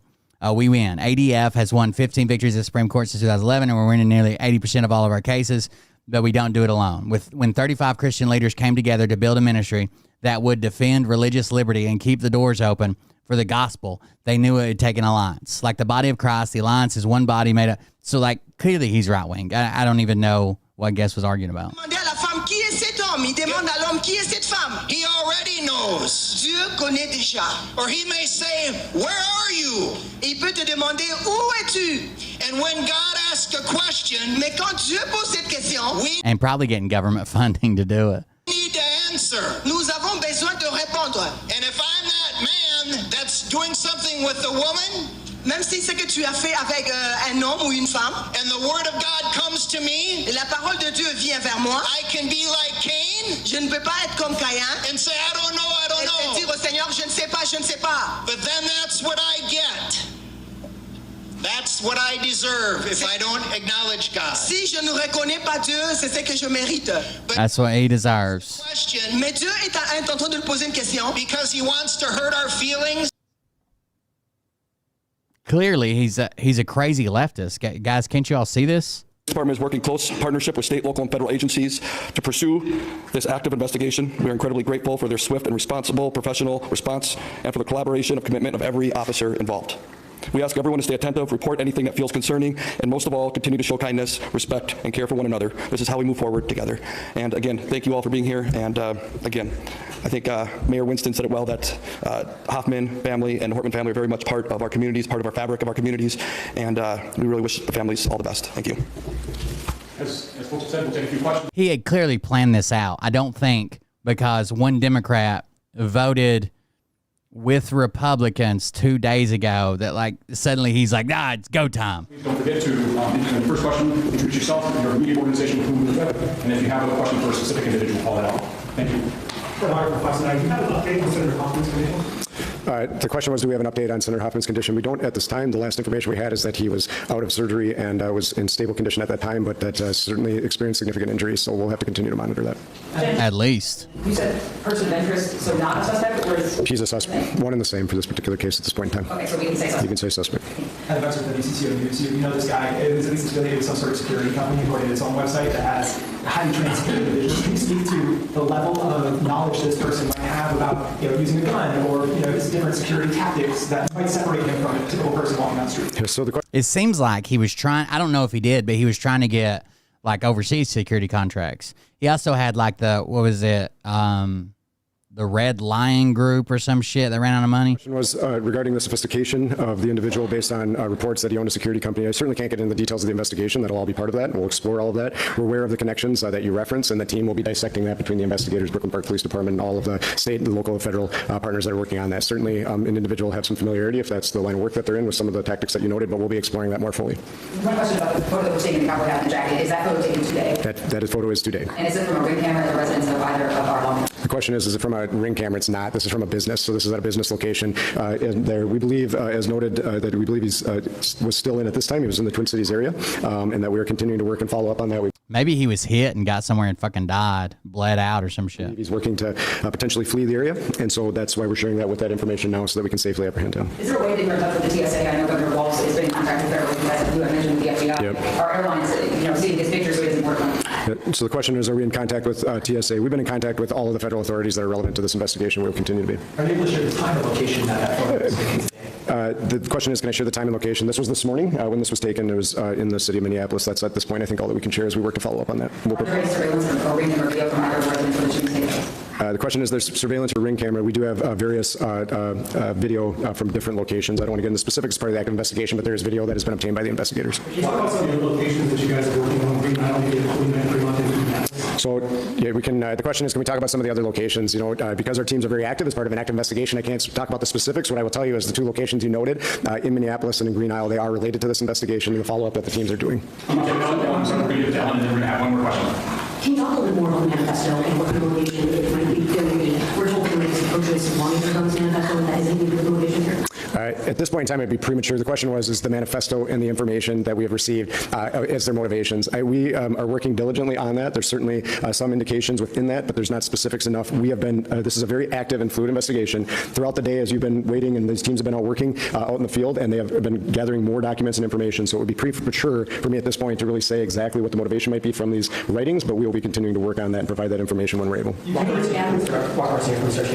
they know each other? Like, did this man know either Foreman or Hoffman in any capacity? The question is, do they know each other in any capacity? We are still exploring that.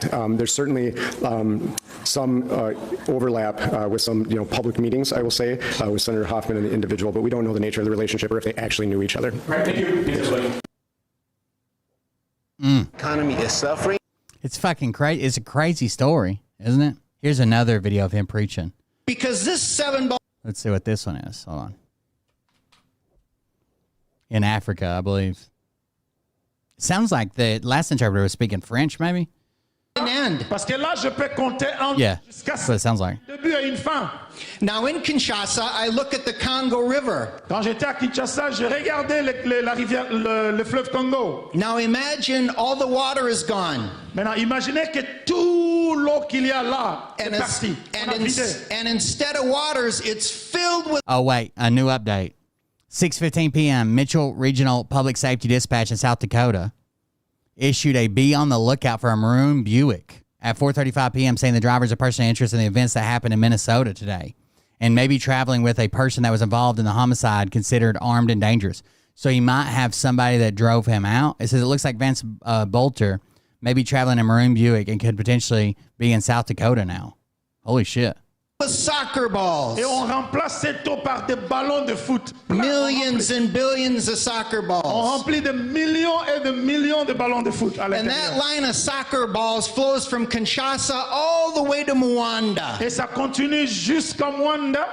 And I try to compare this line of 7 soccer balls to that wave and river of soccer balls down to Mwanda. Comparez maintenant ces 7 ballons à la ligne créée à partir de ballons qui remplissent le fleuve, qui vont jusqu'à remplir l'océan Mwanda. I can't compare it. C'est incomparable. Because this 7 balls has a beginning and an end. Parce que ces ballons, ces 7 ont un début et une fin. That line of soccer balls is still going. Cette ligne continue à continuer. Now I stand in Mwanda. Maintenant, je me tiens à Mwanda. And I look in the ocean. Je regarde l'océan. And all the water's gone. Et on vide toute l'eau de l'océan. It's an ocean of soccer balls. Et ça devient un océan de ballons. And it goes on, and I can't see the end of the soccer et ça balls. Continue et continue. Fucking. But I compare my 7 balls to the whole ball, all the soccer balls. Maintenant, comparez les 7 ballons à tous ces ballons qui remplissent les océans et le fleuve. You can't compare it. Vous ne pouvez pas comparer cela. Because life has a beginning and an end. La vie a un début et la vie a une fin. Now, in the ocean of soccer balls. Now the fucking people are like, his roommates are lying. The Democrats paid him off. He was doing this. He was doing. They're trying to paint him as a right-wing, pro-life lunatic, but he's leftist. Maintenant, quand vous vous tenez devant un océan de... I look to the moon. Vous regardez l'océan de ballons. Maintenant, vous regardez and the la whole ocean rises to the moon. Et puis tout l'océan s'élève jusqu'au and it covers the moon. You can't see the moon anymore. Vous ne pouvez, et ça couvre tout l'univers. Vous ne pouvez rien voir. It's all covered with soccer balls. Tout est rempli de ballons de foot. And then that line goes to the sun. Et puis cette même continuité va jusqu'à la. What a weird sermon. Here is his security company's cars. They look like this. So you can see how you could confuse that with a police car, right? Obviously.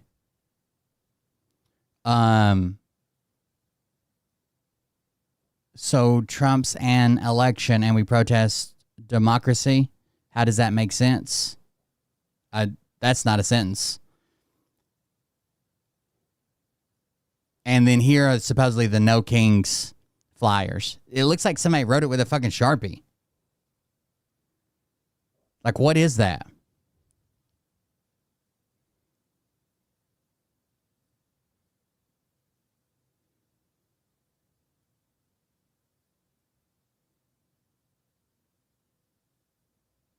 we're not protesting democracy. We're protesting the actions he's trying to unilaterally take as a king, ignoring court orders, using laws in incorrect capacities, being struck down, jerking people off the street, no due process, shipping them away from a judge who can stop them. I think that's pretty easy to understand, but I don't know. You can make it whatever you want to, I guess. Christina Bogoyevich with the Minnesota State Patrol. Given the targeted shootings of state lawmakers that happened overnight, we are asking the public to not attend today's planned demonstrations across Minnesota out of an abundance of caution. I just told you. I'll stand for any questions. Are there reasons to believe that these events were also targeted by the person in the manifesto in the car?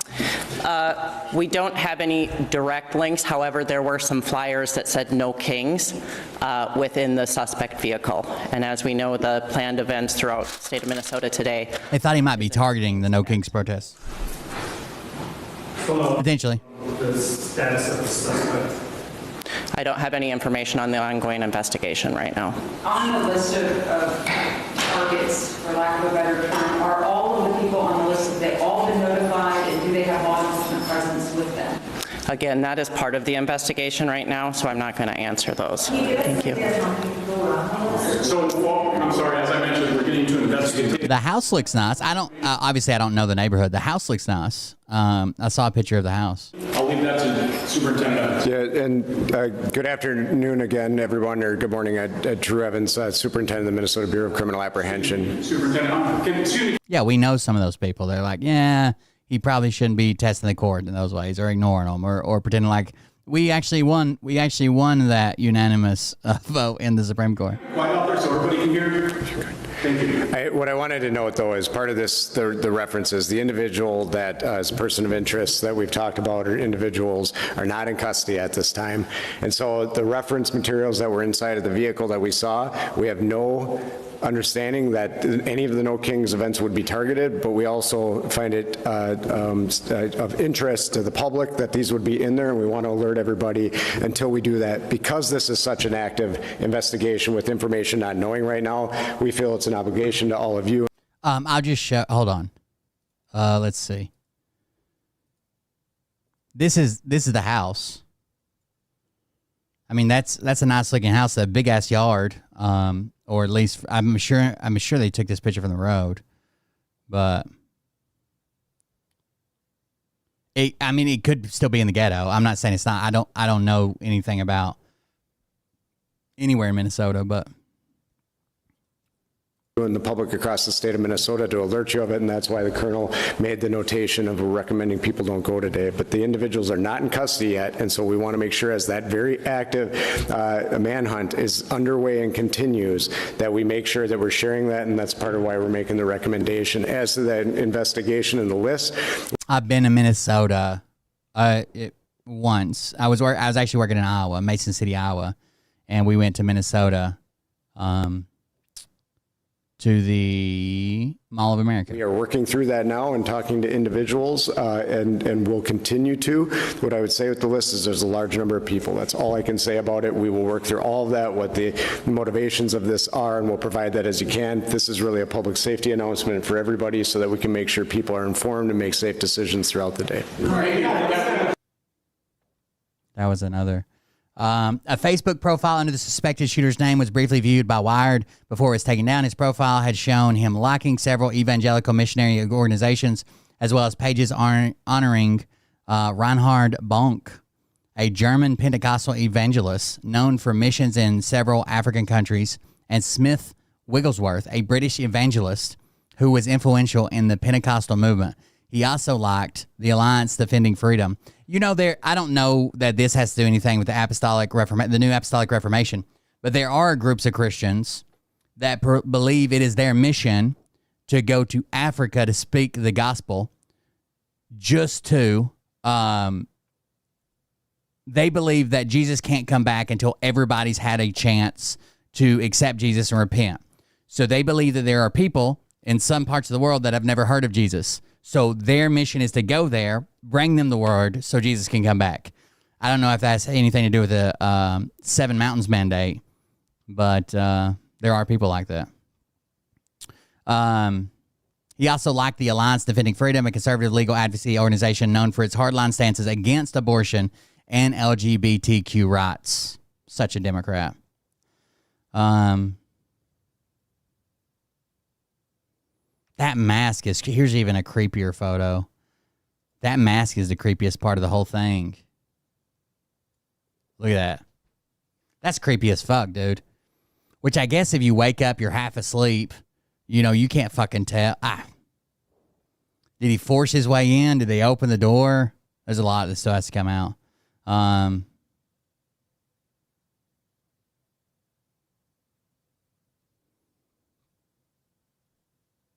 I hope they catch him.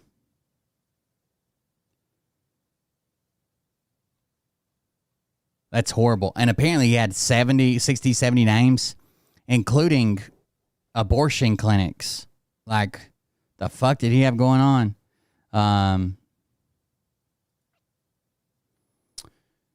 This is where they're getting his Middle East stuff. It says, is a degree at St. Cloud State University in Minnesota. He holds a master's of science and management degree and a doctorate in leadership for the advancement of learning and service from Cardinal Stritch University in Milwaukee, Wisconsin.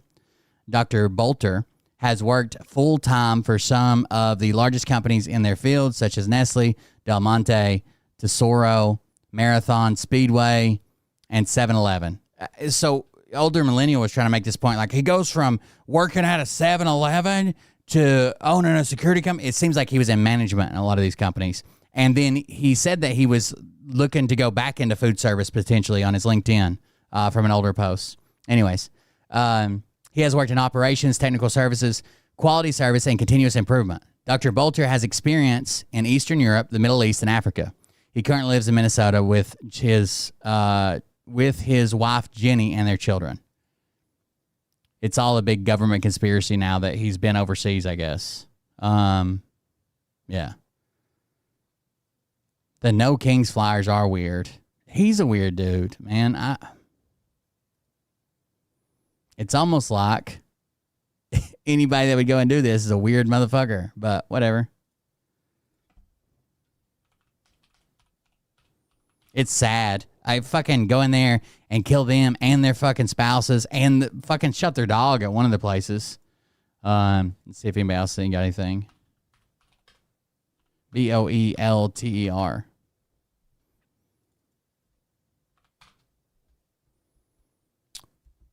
Had a manifesto. Melissa Horton killed in shooting.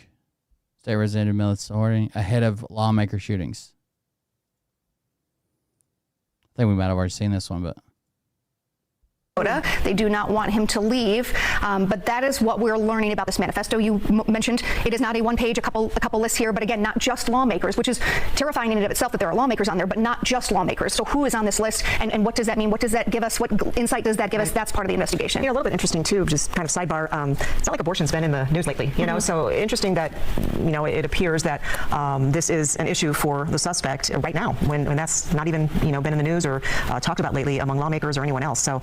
In any case, that 4-page manifesto, police still looking for this man, considered armed and dangerous. They believe he's trying to flee the area. They're asking folks to keep an eye out for him. Last seen in this cowboy hat, that on the far right there, you see him in that cowboy hat. May have taken it off by now, we don't know, in a light pants and a jacket. It's my understanding he's originally, although his home was in Green Isle, and the police are searching there, but that he also is originally from Sleepy Eye, so I believe there's a location there. And then we have the Brooklyn Park search going on. The Minneapolis location has been cleared. I understand. They're not going to mention that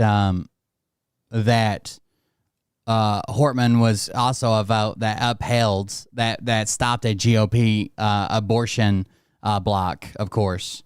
No. It's that she broke party ranks and voted for a Medicaid thing for illegals to take it away from them. That's why they snapped, not back in March when she voted and blocked a GOP anti-abortion bills. But no, that's not it. It does have some property in Minneapolis, I think on the north side there, but that scene has been cleared and police are no longer there. Right, and we've seen a significant presence in Green Isle. There was kind of a staging point at a nearby school, if I'm correct, or a church kind of more in town, and then obviously we saw some of the more remote rural area of where potentially we believe at least a residence. I have an update here. It looks like Brooklyn Park police are no longer requiring shelter in place, so that has been lifted. The suspect is not in custody. Reason to believe suspect is no longer in the area.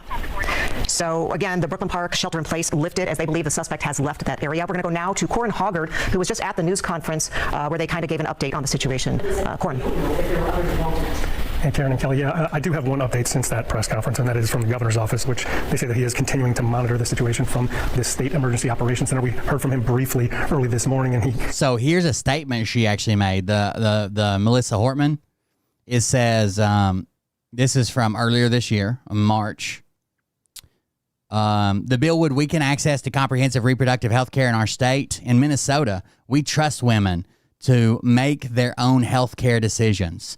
That's why in 2023, Democrats enshrined reproductive freedom into state law. This bill would chip away at Minnesota's reproductive rights by funding organizations which use deceptive practices to deny patients access to the full range of care that they may need. So basically what this bill wanted to do was put in those crisis pregnancy centers that are usually run by like churches, but whatever. But they're crisis pregnancy centers that you go to thinking, well, maybe I'll talk to them, maybe I'll have an abortion, maybe I won't. They don't even offer abortions. They're just there to convince you to keep the kid, and that's the only option that you fucking have. So they're very deceptive in the way that they're set up.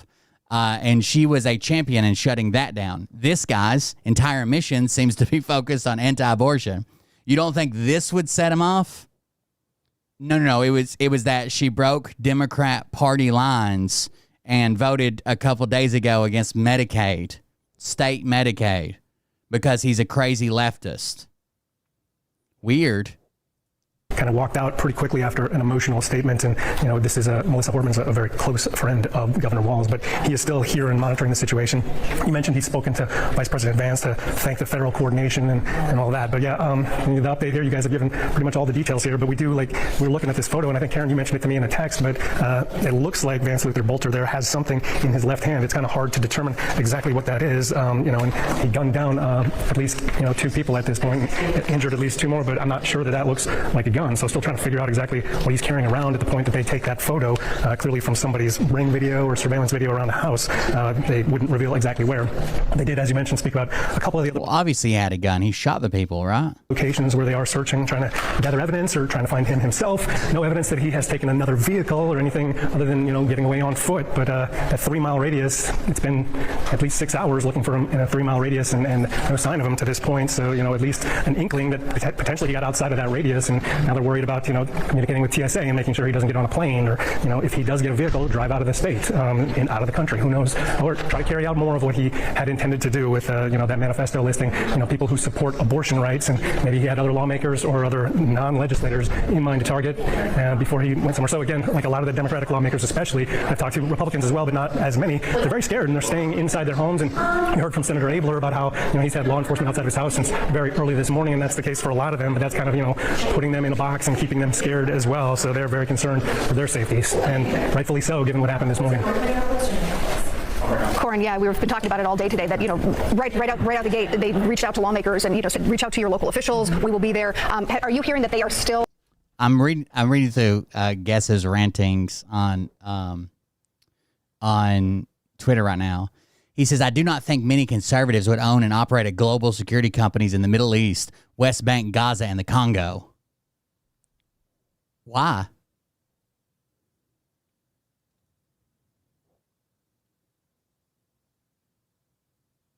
Well, first of all, he could be lying. It doesn't seem like he has all those things. Maybe he's padding his resume, right? Because you got that. It's from his LinkedIn.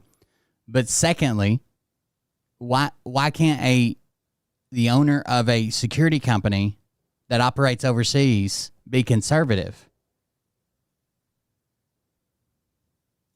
Essentially still being protected, still being covered. These lawmakers, where we know we've had lawmakers say, go ahead. I just want to interrupt you. Sorry. I was just told that the Brooklyn Park shelter in place has been lifted. Yep, getting a nod. So the Brooklyn Park shelter in place has been lifted. Don't know what kind of a resolution they reached to get to that point, but yeah, the folks in that 3-mile radius around Brooklyn Park are now free to move. Yeah, I think that's the big question of, for those residents, I'm sure relief, but also now, well, where is he? Where is he? Right. A little bit of relief if you're in that radius where it's been an intense, 18 hours? I do think he left the area, though. That's why the shelter place was lifted. So yeah, but where is he? Where is he? Corin, if we can go back to you, was just curious if you've heard from lawmakers. Are they still having officers outside of their homes? Are people still staying, in their home, not leaving? What are you hearing? everybody I've been checking with, they are not leaving their homes. They are still inside them, and at last word still had folks, law enforcement outside of their homes. I think Jim Abler, the Republican from Anoka, which is just the next district over from Senator Hoffman's district, he was still, had law enforcement outside his house, he said, since I think it was 2:30 or 3 in the morning, and they were still there, and they were, doing shift changes, and he was occasionally going out there and talking to them, but, a very concerning situation for law enforcement, and so at least as of about a half an hour ago, just before that press conference started, that was still a situation for all of them. All right, Corin, thank you. If you get any more information, obviously let us know. I know you will, but for now we'll let you get a break and kind of catch up on things. They're still looking for this guy, and I think that's what's important. The police are saying, help us, basically help us. Look at these photos. If you see him, don't approach him, call police, that kind of thing. They do consider him armed and dangerous. They don't know where he is. They do believe he's left the Brooklyn Park area where, the murders occurred, where the homicides occurred. So now he's on the run, his stuff dumped in a swamp. So what his next move is the scary part. We don't know. We can get his... I don't know if there's been any more updates. There's that guy we saw that. Roommate says he was a Trump supporter. Authorities were close to apprehending. So here's the story about, I guess, where they ran into him earlier today. They had a shootout with him earlier today. We understand right now that we have our Lou Ragoose on the phone, who's been doing some digging this afternoon as well, and he joins us now with some new information. Lou? Hi, Julie. I'm making, countless phone calls here regarding the investigation, and especially into the... That's what I'm saying. That's creepy as fuck looking now, like, especially knowing what he did and shit. That's... Is that an AR set up across his chest?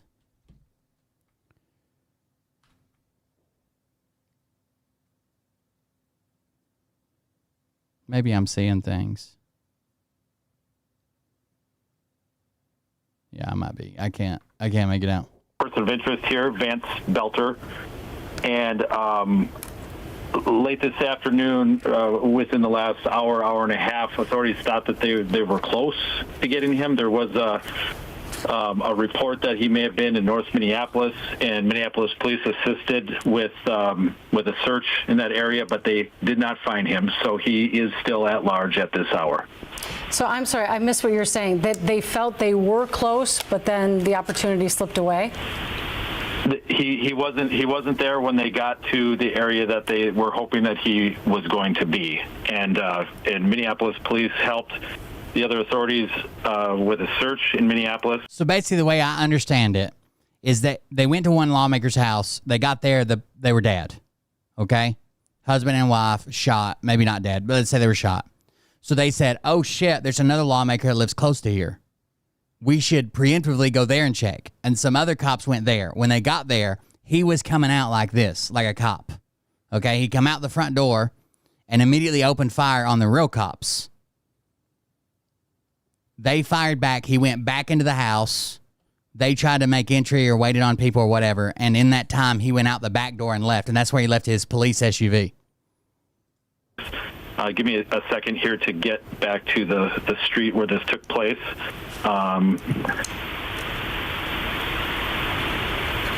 Okay, so it was on 49th Avenue, North Minneapolis, in 14th and 49th North.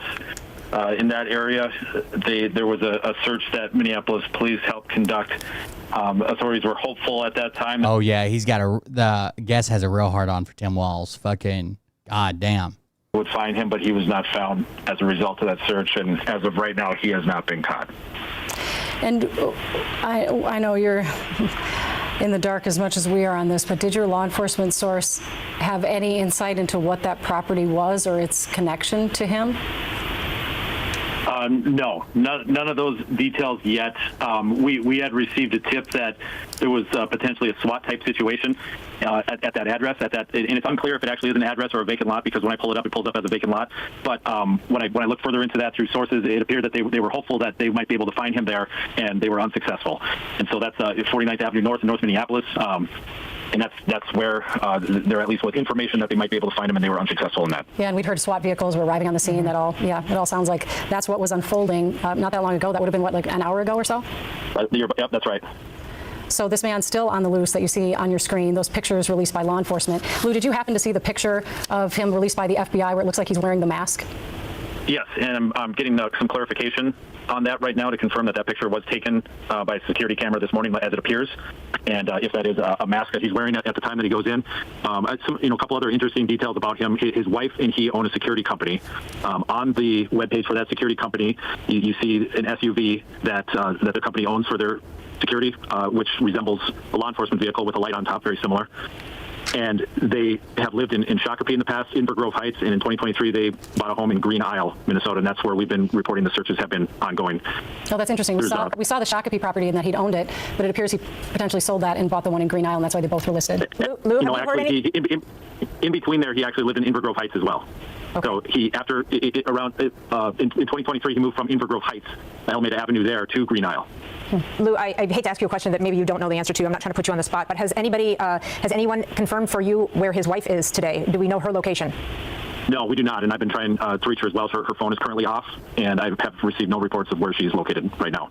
She is involved with There's the car. It looks a lot like a police car. Security company. She's like the president and CEO of it. But that doesn't necessarily mean that she's in any way involved. He could definitely be padding his resume saying that he works around the world. Maybe. I don't know. And really he's just a local armed security. With this, but it also doesn't mean absolutely not. Yes. Absolutely not.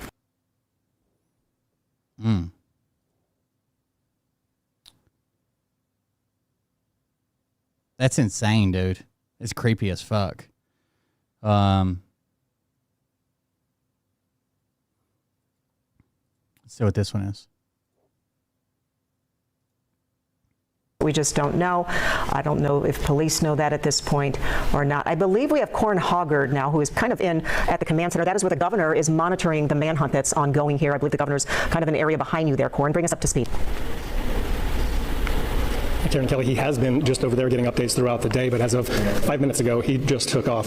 You guys know I'm the Capitol reporter for Fox 9, so I feel like I should probably reset the political nature of what happened here. This gunman had a manifesto when he went to Brooklyn Park. As Karen was first to report, there were 4 pages there. There were 70 names or so listed on there, and those were almost entirely Democratic lawmakers and people involved in the abortion issue on the side of abortion rights. So that is kind of the background on... Really? About abortion? Who this guy apparently... It's weird that every sign points that way, but, you know, what's a good conspiracy if you can't ignore all the fucking clues around it and claim something else? The target also had some of those No Kings flyers that looked handmade written around in his car. The suspect is also a member of the governor's Workforce Development Board. That is a board of a few dozen people, about 60 folks who are appointed by the governor. I talked to his staff members. This is not a cabinet position. It's not a position involving interviews. In fact, it's a position where it's typically a recommendation from the business community that gets you placed on that board, although the governor eventually is the one responsible for appointing them. The governor has no interaction with this person, and as far as his staffers know, he's never had any interaction with the suspect. And so this is not a board like a cabinet. It is not something the governor controls. It is something the legislature has created, and the governor theoretically puts some folks on there. There is, I think I mentioned before, there are like 60 members. There's an executive committee of about 8 members. He's not one of those members. Those are the folks who come forward with a report from all of their meetings and make recommendations for what the legislature might do to help the Minnesota state workforce and the business community. But again, Vance Bolter was not a member of that executive committee. He has been on that workforce development board since 2016, appointed by Governor Dayton, then reappointed by Governor Walz in 2019. His time on that board, though, from folks who were on the boards, his time there was not really noticeable. Trump did post that he thought it was a targeted political attack, but that was as far as he went. From what they have said. Talking again about Senator Hoffman and Speaker Emerita Hortman. I wanted to mention something I mentioned before about the Hoffman situation there in Champlin at the House there, where he went and targeted Senator John Hoffman, who is the Senate chair of the Human Services Committee, where they cut about $270 million out of the budget that they just passed. Senator Hoffman and his wife Yvette were at home. Their daughter Hope was with them, and according to a nephew, they were shot 6 and 5 times respectively. Mrs. Hoffman apparently shot more because she literally dove in front of their daughter Hope. Hope is an adult, but she has spina bifida and was at home with her parents there, and maybe her life was literally saved by her mother, Yvette Hoffman, in this shooting. But both of them have been in surgery and have gotten out. Melissa Hortman and her husband Mark, unfortunately, did not survive the shooting. Melissa Hortman, Speaker since 2019, right up to this year, so that's 3 sessions. She was Speaker Emerita this session, so she's the top Democrat in the House. It was tied, but Speaker of the House was Lisa Dameth, the Republican, because of the complications at the beginning of the session. I'll read his actual statement. Hold on. They didn't even have a 67th member at first because of a man who ran. Thank you. I had 3 surgeries and since October. Oh, I have to read it over here. Hold on.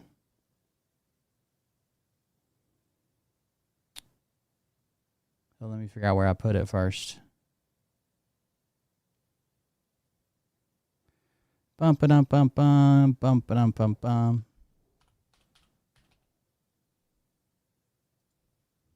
I got it. Just wait. I've had 3 surgeries since October, and I'm about to have a simultaneous colonoscopy and endoscopy next month. Your show is one of the few things that make me smile. Oh, thank you very much. I appreciate it. Thank you for the donation. That'll go a long way in paying the bills this month. I've got a doctor's appointment in 2 days. I'm starting to freak out about it. And won despite not living in a district, and so that led to the 20. Thank you for the donation. Speaker Emerita Hortman led her caucus in a walkout and kept them away as they negotiated the power structure of the House. She eventually gave in and agreed to have Lisa Damuth, the Republican, as the Speaker of the House. But then throughout the session this year, Melissa Hortman's voice was nearly as important as the Speaker of the House, Lisa Damuth. President Trump released a statement saying, "I have been briefed on the terrible shooting that took place in Minnesota, which appears to be a targeted attack against state lawmakers. Our Attorney General, Pam Bondi, and the FBI are investigating the situation, and they will be prosecuting anyone involved to the fullest extent of the law. Such horrific violence will not be tolerated in the United States of America. God bless the great people of Minnesota, a truly great place." That was it. Pam Bondi said she's closely monitoring.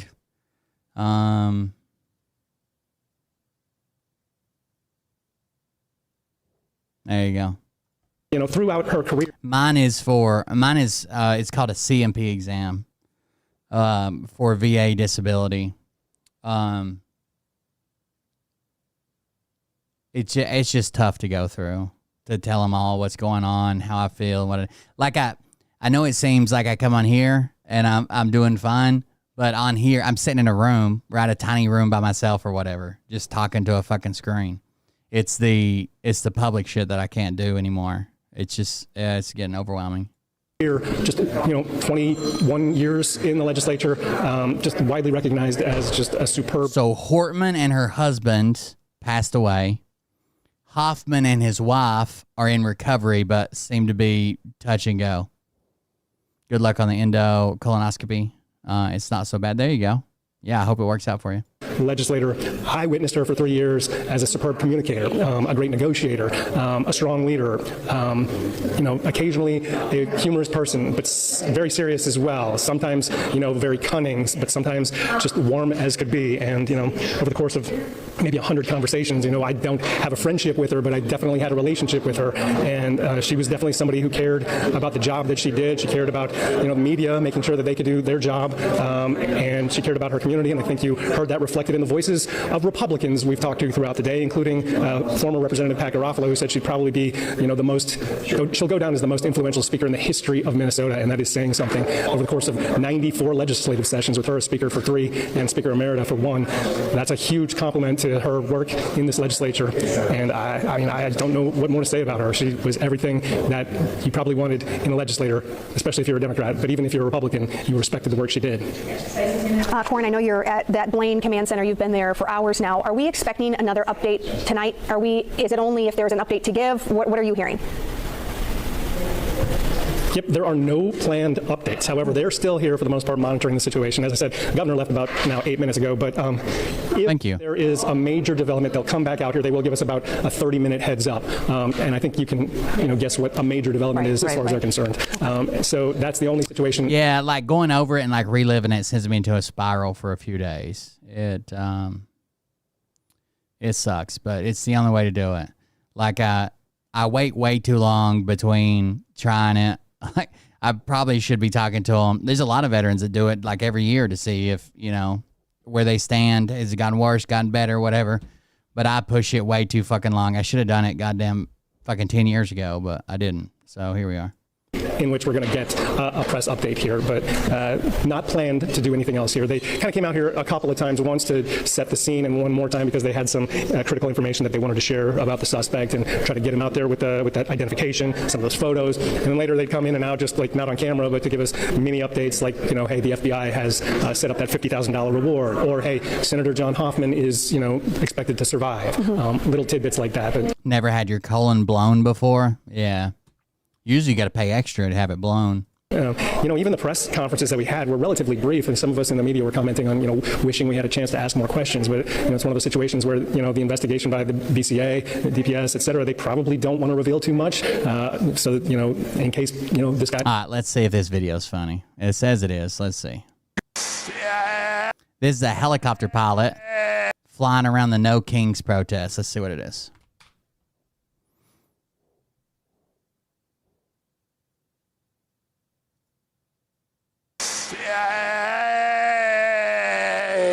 The answer is yes. You know what? I don't care. I don't care about I am married. I am legally married. I am legally married. That's about the only way you can really say it. I am legally married. But I am not looking at now at all. I just had a bunch of debacles with my personal life. Yes, oh, no. It's true. I know. It's hard to believe. Oh, no. Somebody that doesn't even know what he's talking about in a relationship. And, but, I got nothing right now. Got nothing, not really looking. Trying to find myself and be happy. I'm being serious about that.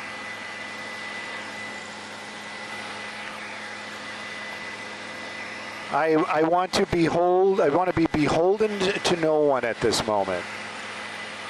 Do I get lonely? Of course, but I got cats. Taken away. A baby. Oh. But he's got cats. Did he not know he was live? He just thought he was talking to his co-pilot or something? I think all that information's on the internet. Look at all those red cars down there. Look at those red cars on there. It says Fox 11 chopper pilot flying around the city talking about his marriage falling apart. See a lot of people online talking about this immigrant issue, and they either don't have kids or they don't think it could happen to their kids. Their idea is, hey, shouldn't have fucking come over here. You get those kind of people. Broke the law. Shouldn't have fucking come over here if you could. You didn't want to get your kids separated. If you were in the presence of a woman who came over here from Guatemala and she's poor and she's starving. Then you also have the argument like, oh, well, when you get a DUI, they put you in jail and take you away from your kids, right? Yeah, but not when you get a parking ticket, right? And they're taking her baby away, and she's wailing and screaming from a primal place in her DNA that the one thing it's hard to listen to. She loves more than anything is being taken away. A baby. Yeah. If that doesn't freak you the fuck out, you're not a part of the team, man. You're missing it. You're missing it. What are we here for? We're here for 100 years of whatever. That's what we're here for. If you want to spend 100 years saying, hey, she shouldn't have fucking broke the law, I don't want you on the team. You're an asshole, right? And I don't give a fuck if you're right or left. I don't care if you're religious, or I don't care if you're an atheist. If that's what you support, you're an asshole, and we don't want you on our team. I don't give a fuck if they broke the law. You don't take parents and kids. It's shared from the Tennessee Holler. I think it's recent. Separate them. You just fucking don't. It's disgusting. If you're saying, well, they shouldn't have broke the law, maybe they shouldn't have broke the law. You don't get to do something that's 1,000 times worse than crossing a line in the dirt. That fucking imaginary line in the dirt, crossing that is nothing in comparison to your... Especially when they don't understand what's going on. Crime of stealing a baby from its mother. That's fucking insane. I think it's recent. Somebody might correct me in the comments here and say, no, this is from blah, blah, blah. This episode is a Joe Rogan Experience featuring Francis Foster and Konstantin Kazin. It aired on March 29th of 2025, so it's back in March. Yeah,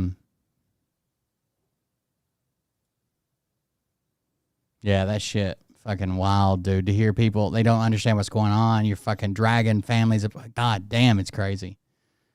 But that's the world we're living in, I guess, where anti-abortion, fucking devout white Christian nationalists are blue-haired liberals who can't own security companies, I guess. I don't know. It's what a time to be alive, boys. Please consider supporting the show at coldbeer.fund. That's how we pay the bills. We're a little bit short this month. We greatly appreciate it. Hopefully, I won't have this issue in the future. We're working on several remedies for that situation. Hopefully that works out. I'm trying to see. I thought I had another link here that I was going to. Let's do this. Move that over here. That goes there.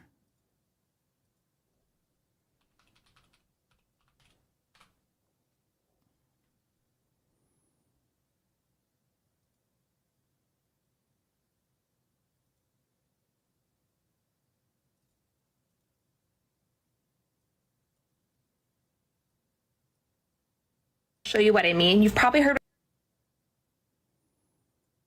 what's happening in Los Angeles, and I'm going to show you some primary source information so that you can decide for yourself why you think Donald Trump has sent in the National Guard and now the Marines to Los Angeles. So you probably I don't know what this video is, but watch it while I look up this other one. if you ever feel like you're being a narrative and you're not sure what's true. Thank you very much. I appreciate it. I appreciate that. True or how to figure out what's true, my number one recommendation is always to look at primary sources, and I'll show you what I mean. You've probably heard what's happening in Los Angeles, and I'm going to show you some primary source information so that you can decide for yourself why you think Donald Trump has sent in the National Guard and now the Marines to Los Angeles. So you've probably heard the term National Guard being used, and you probably have heard of the National Guard before. It's a state-based military force that's usually activated by the governor of a state. So I most often hear about the National Guard in relation to like hurricanes, but I'm from Florida originally, so maybe that's why they'll bring in the National Guard to help with disaster relief. But the National Guard can also be called up by the president to be used in federal missions if necessary. But very importantly, when the National Guard is brought by the president into a state, it is usually done so in coordination with that state. Thank you, DJ. What's happened here is Trump has brought in the National Guard to Los Angeles against the wishes of California's Governor Gavin Newsom. Thank you. Damn it. Another year of Trump. What, he come out and see his shadow? He did so in a memo, which you can find searching Trump memo National Guard and clicking here. This is what it looks like. And you can see that he said there's numerous incidents of violence and disorder and that he's calling in the National Guard to protect federal agents. Because all of this started when citizens in Los Angeles were trying to stop ICE agents from removing people from the community. And as a result of ICE... And now they've already rolled that back, right? Like the ones they were upset. The first fight kicked off because they raided an Italian restaurant. And the other one, the big one, so they're going to stop picking up eateries, I think is the way he phrased it, but restaurants, hotels, and farms. And another one was like this collateral pickup that Tom Homan was bragging about the other day when they're like, well, these people aren't like, they're not violent criminals or gang members or drug dealers like you said. And Tom Homan's like, well, sometimes we go in and we find one person we were looking for, maybe not even find the person we're looking for, but we find 10 others. Those are those incidental, right? Those collateral pickups. He wants to stop that as well. That's where, like, we're going for person A. We go there and get person A, or maybe person A isn't even where we thought he would be. But we have person B, C, D, E, F, G, H, and I that are in the area. So we just grab them. Because why? Who knows? So they're supposed to stop all of that now, which is what people were protesting in the first place. No one cares if you go get fucking criminals out of here. If they've come here and they've broken the law and continue to break the law, fucking get them out of here, dude. Like, holy fuck. Of ICE agents doing these operations, protests started in Los Angeles against ICE. And now really importantly, look at this date here, June 7th. So on June 7th, Trump is saying things are so bad that he has to bring in the National Guard against the wishes of the governor of California. But interestingly enough, let's see what Los Angeles Police Department was saying was happening on June 7th. Today, demonstrations across the city of Los Angeles remain peaceful, and we commend all those who exercise their First Amendment rights responsibly. While today's events concluded without incident, the LAPD remains fully prepared to respond swiftly and appropriately to any potential acts of civil unrest. And they said they had no injuries, nothing to report, like, hey, it was peaceful protest. And that's the day Trump said, oh, no. Elon said I'm on the Epstein list. We got to roll out the fucking military, guys. You can find this by searching LAPD news release and clicking here. This is what it looks like, and I was just in this one. And you can see here it says June 9, but the statement was actually made on June 7th. This is from the media relations team's Twitter, which you can find here. I'll kind of hop between the two of those because not everything, it seems, is uploaded to this site right away. But anyway, so at the same time Trump is saying things are so bad he has to bring the National Guard, the LAPD is saying things are peaceful and we have it under control. And I can completely understand why you could say that, like, a governor or a mayor is politicizing things, or why Gavin Newsom would want to go against something that Trump is saying. But I do not buy the fact that LAPD would just go against what Trump is saying. Like, police departments are not known for being on the side of liberal politics. LAPD's known for having fucking gangs within their police department.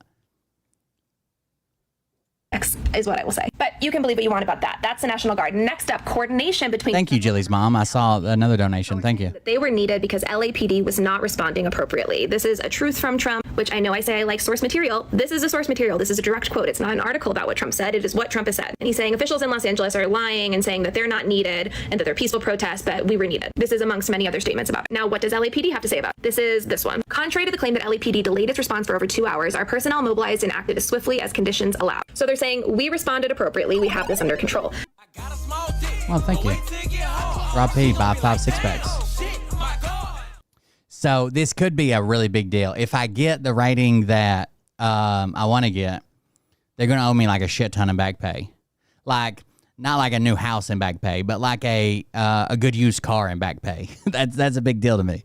Have this under control. Now this, you can see if there could be some bias in it. They wouldn't want to make a statement saying that they didn't do their job, right? But this part is actually what's more interesting to me. It's important to note that LAPD did not coordinate with federal agencies in advance of the federal enforcement operations that took place. As a result, our deployment was delayed. So they're saying to Trump, you're not telling us what you're doing or what your plan is. You're just showing up and engaging in activities, engaging with protesters, and then asking us to respond on the fly. And for people who claim to care so much about law enforcement, that doesn't seem very safe to me. That doesn't seem very law enforcement forward to not let them know what they're planning. Because they want this like flash mob mentality, like we show up anywhere, no one knows when we're coming, we snatch people. They want that. That's why they're not informing the police or anybody else. And then to blame them for not showing up on time. But again, you can decide if you believe LAPD or this. Now third, the Marines. So Trump is claiming that the LAPD chief is saying things are getting much worse and he's going to have to reassess the situation to see if they have to bring in the troops. This was yesterday. Trump has reportedly decided to bring in the troops today. But here's... I don't spend money. I'm like a squirrel. I pack it away. The only reason that I've been able to survive since Helene is just because I had packed away a shit ton of money.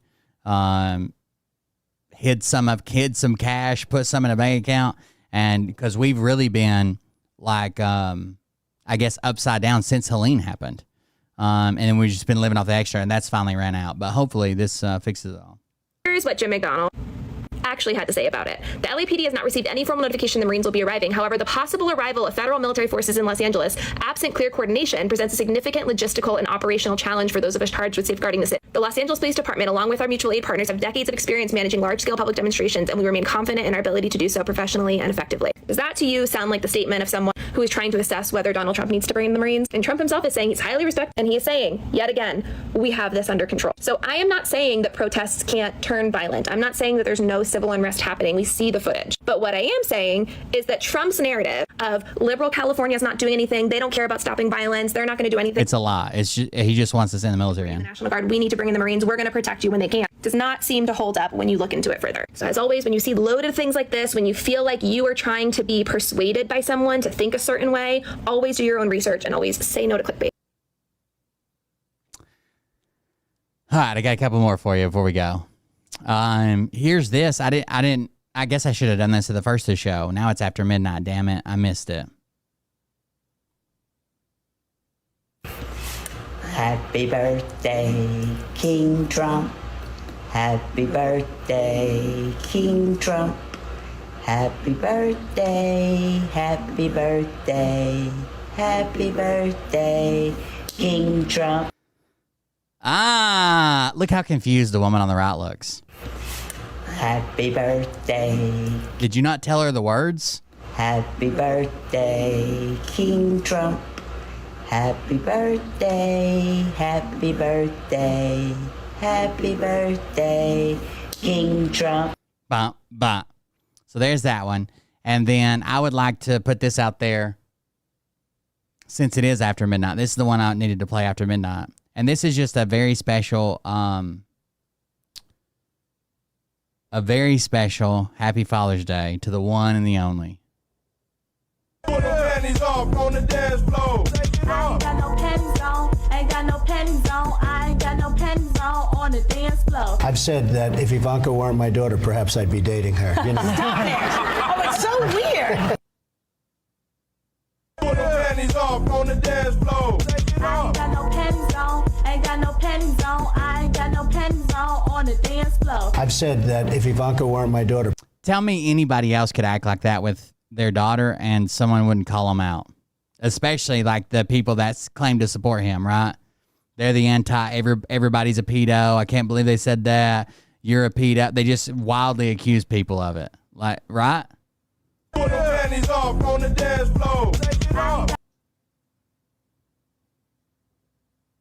No panties on, ain't got no panties.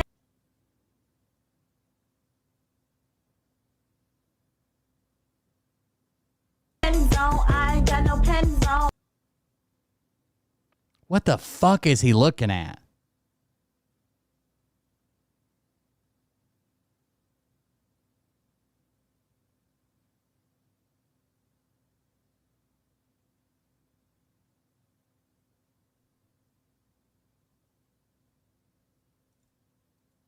On the dance floor. I've said that if Ivanka weren't my daughter, perhaps I'd be dating her. You know. Oh, it's so weird. I ain't got no panties on. Ain't got no panties on. I ain't got no panties on a dance floor. Thank you guys for joining us. Thank you for being here tonight. I got to wrap it up. I've got shit to do. Happy Father's Day to the fathers out there. I hope you have a good Father's Day. And I'll see you guys on the next one. A couple days to my doctor's appointment, and then maybe a month or so until hopefully they submit the paperwork and shit, and maybe I'll finally get my 100%. Permanent and total, hopefully. Thank you guys for joining us. Thank you for being here. Yeah, I appreciate it. I'm getting out of here for the night. You have a good one. Support the show while we're offline if you can, if you want to, I guess. Coldbeer.fund. There's plenty of links to donate. We greatly appreciate it. And if not, that's cool too. We'll see y'all in the next one. Have a good one, guys.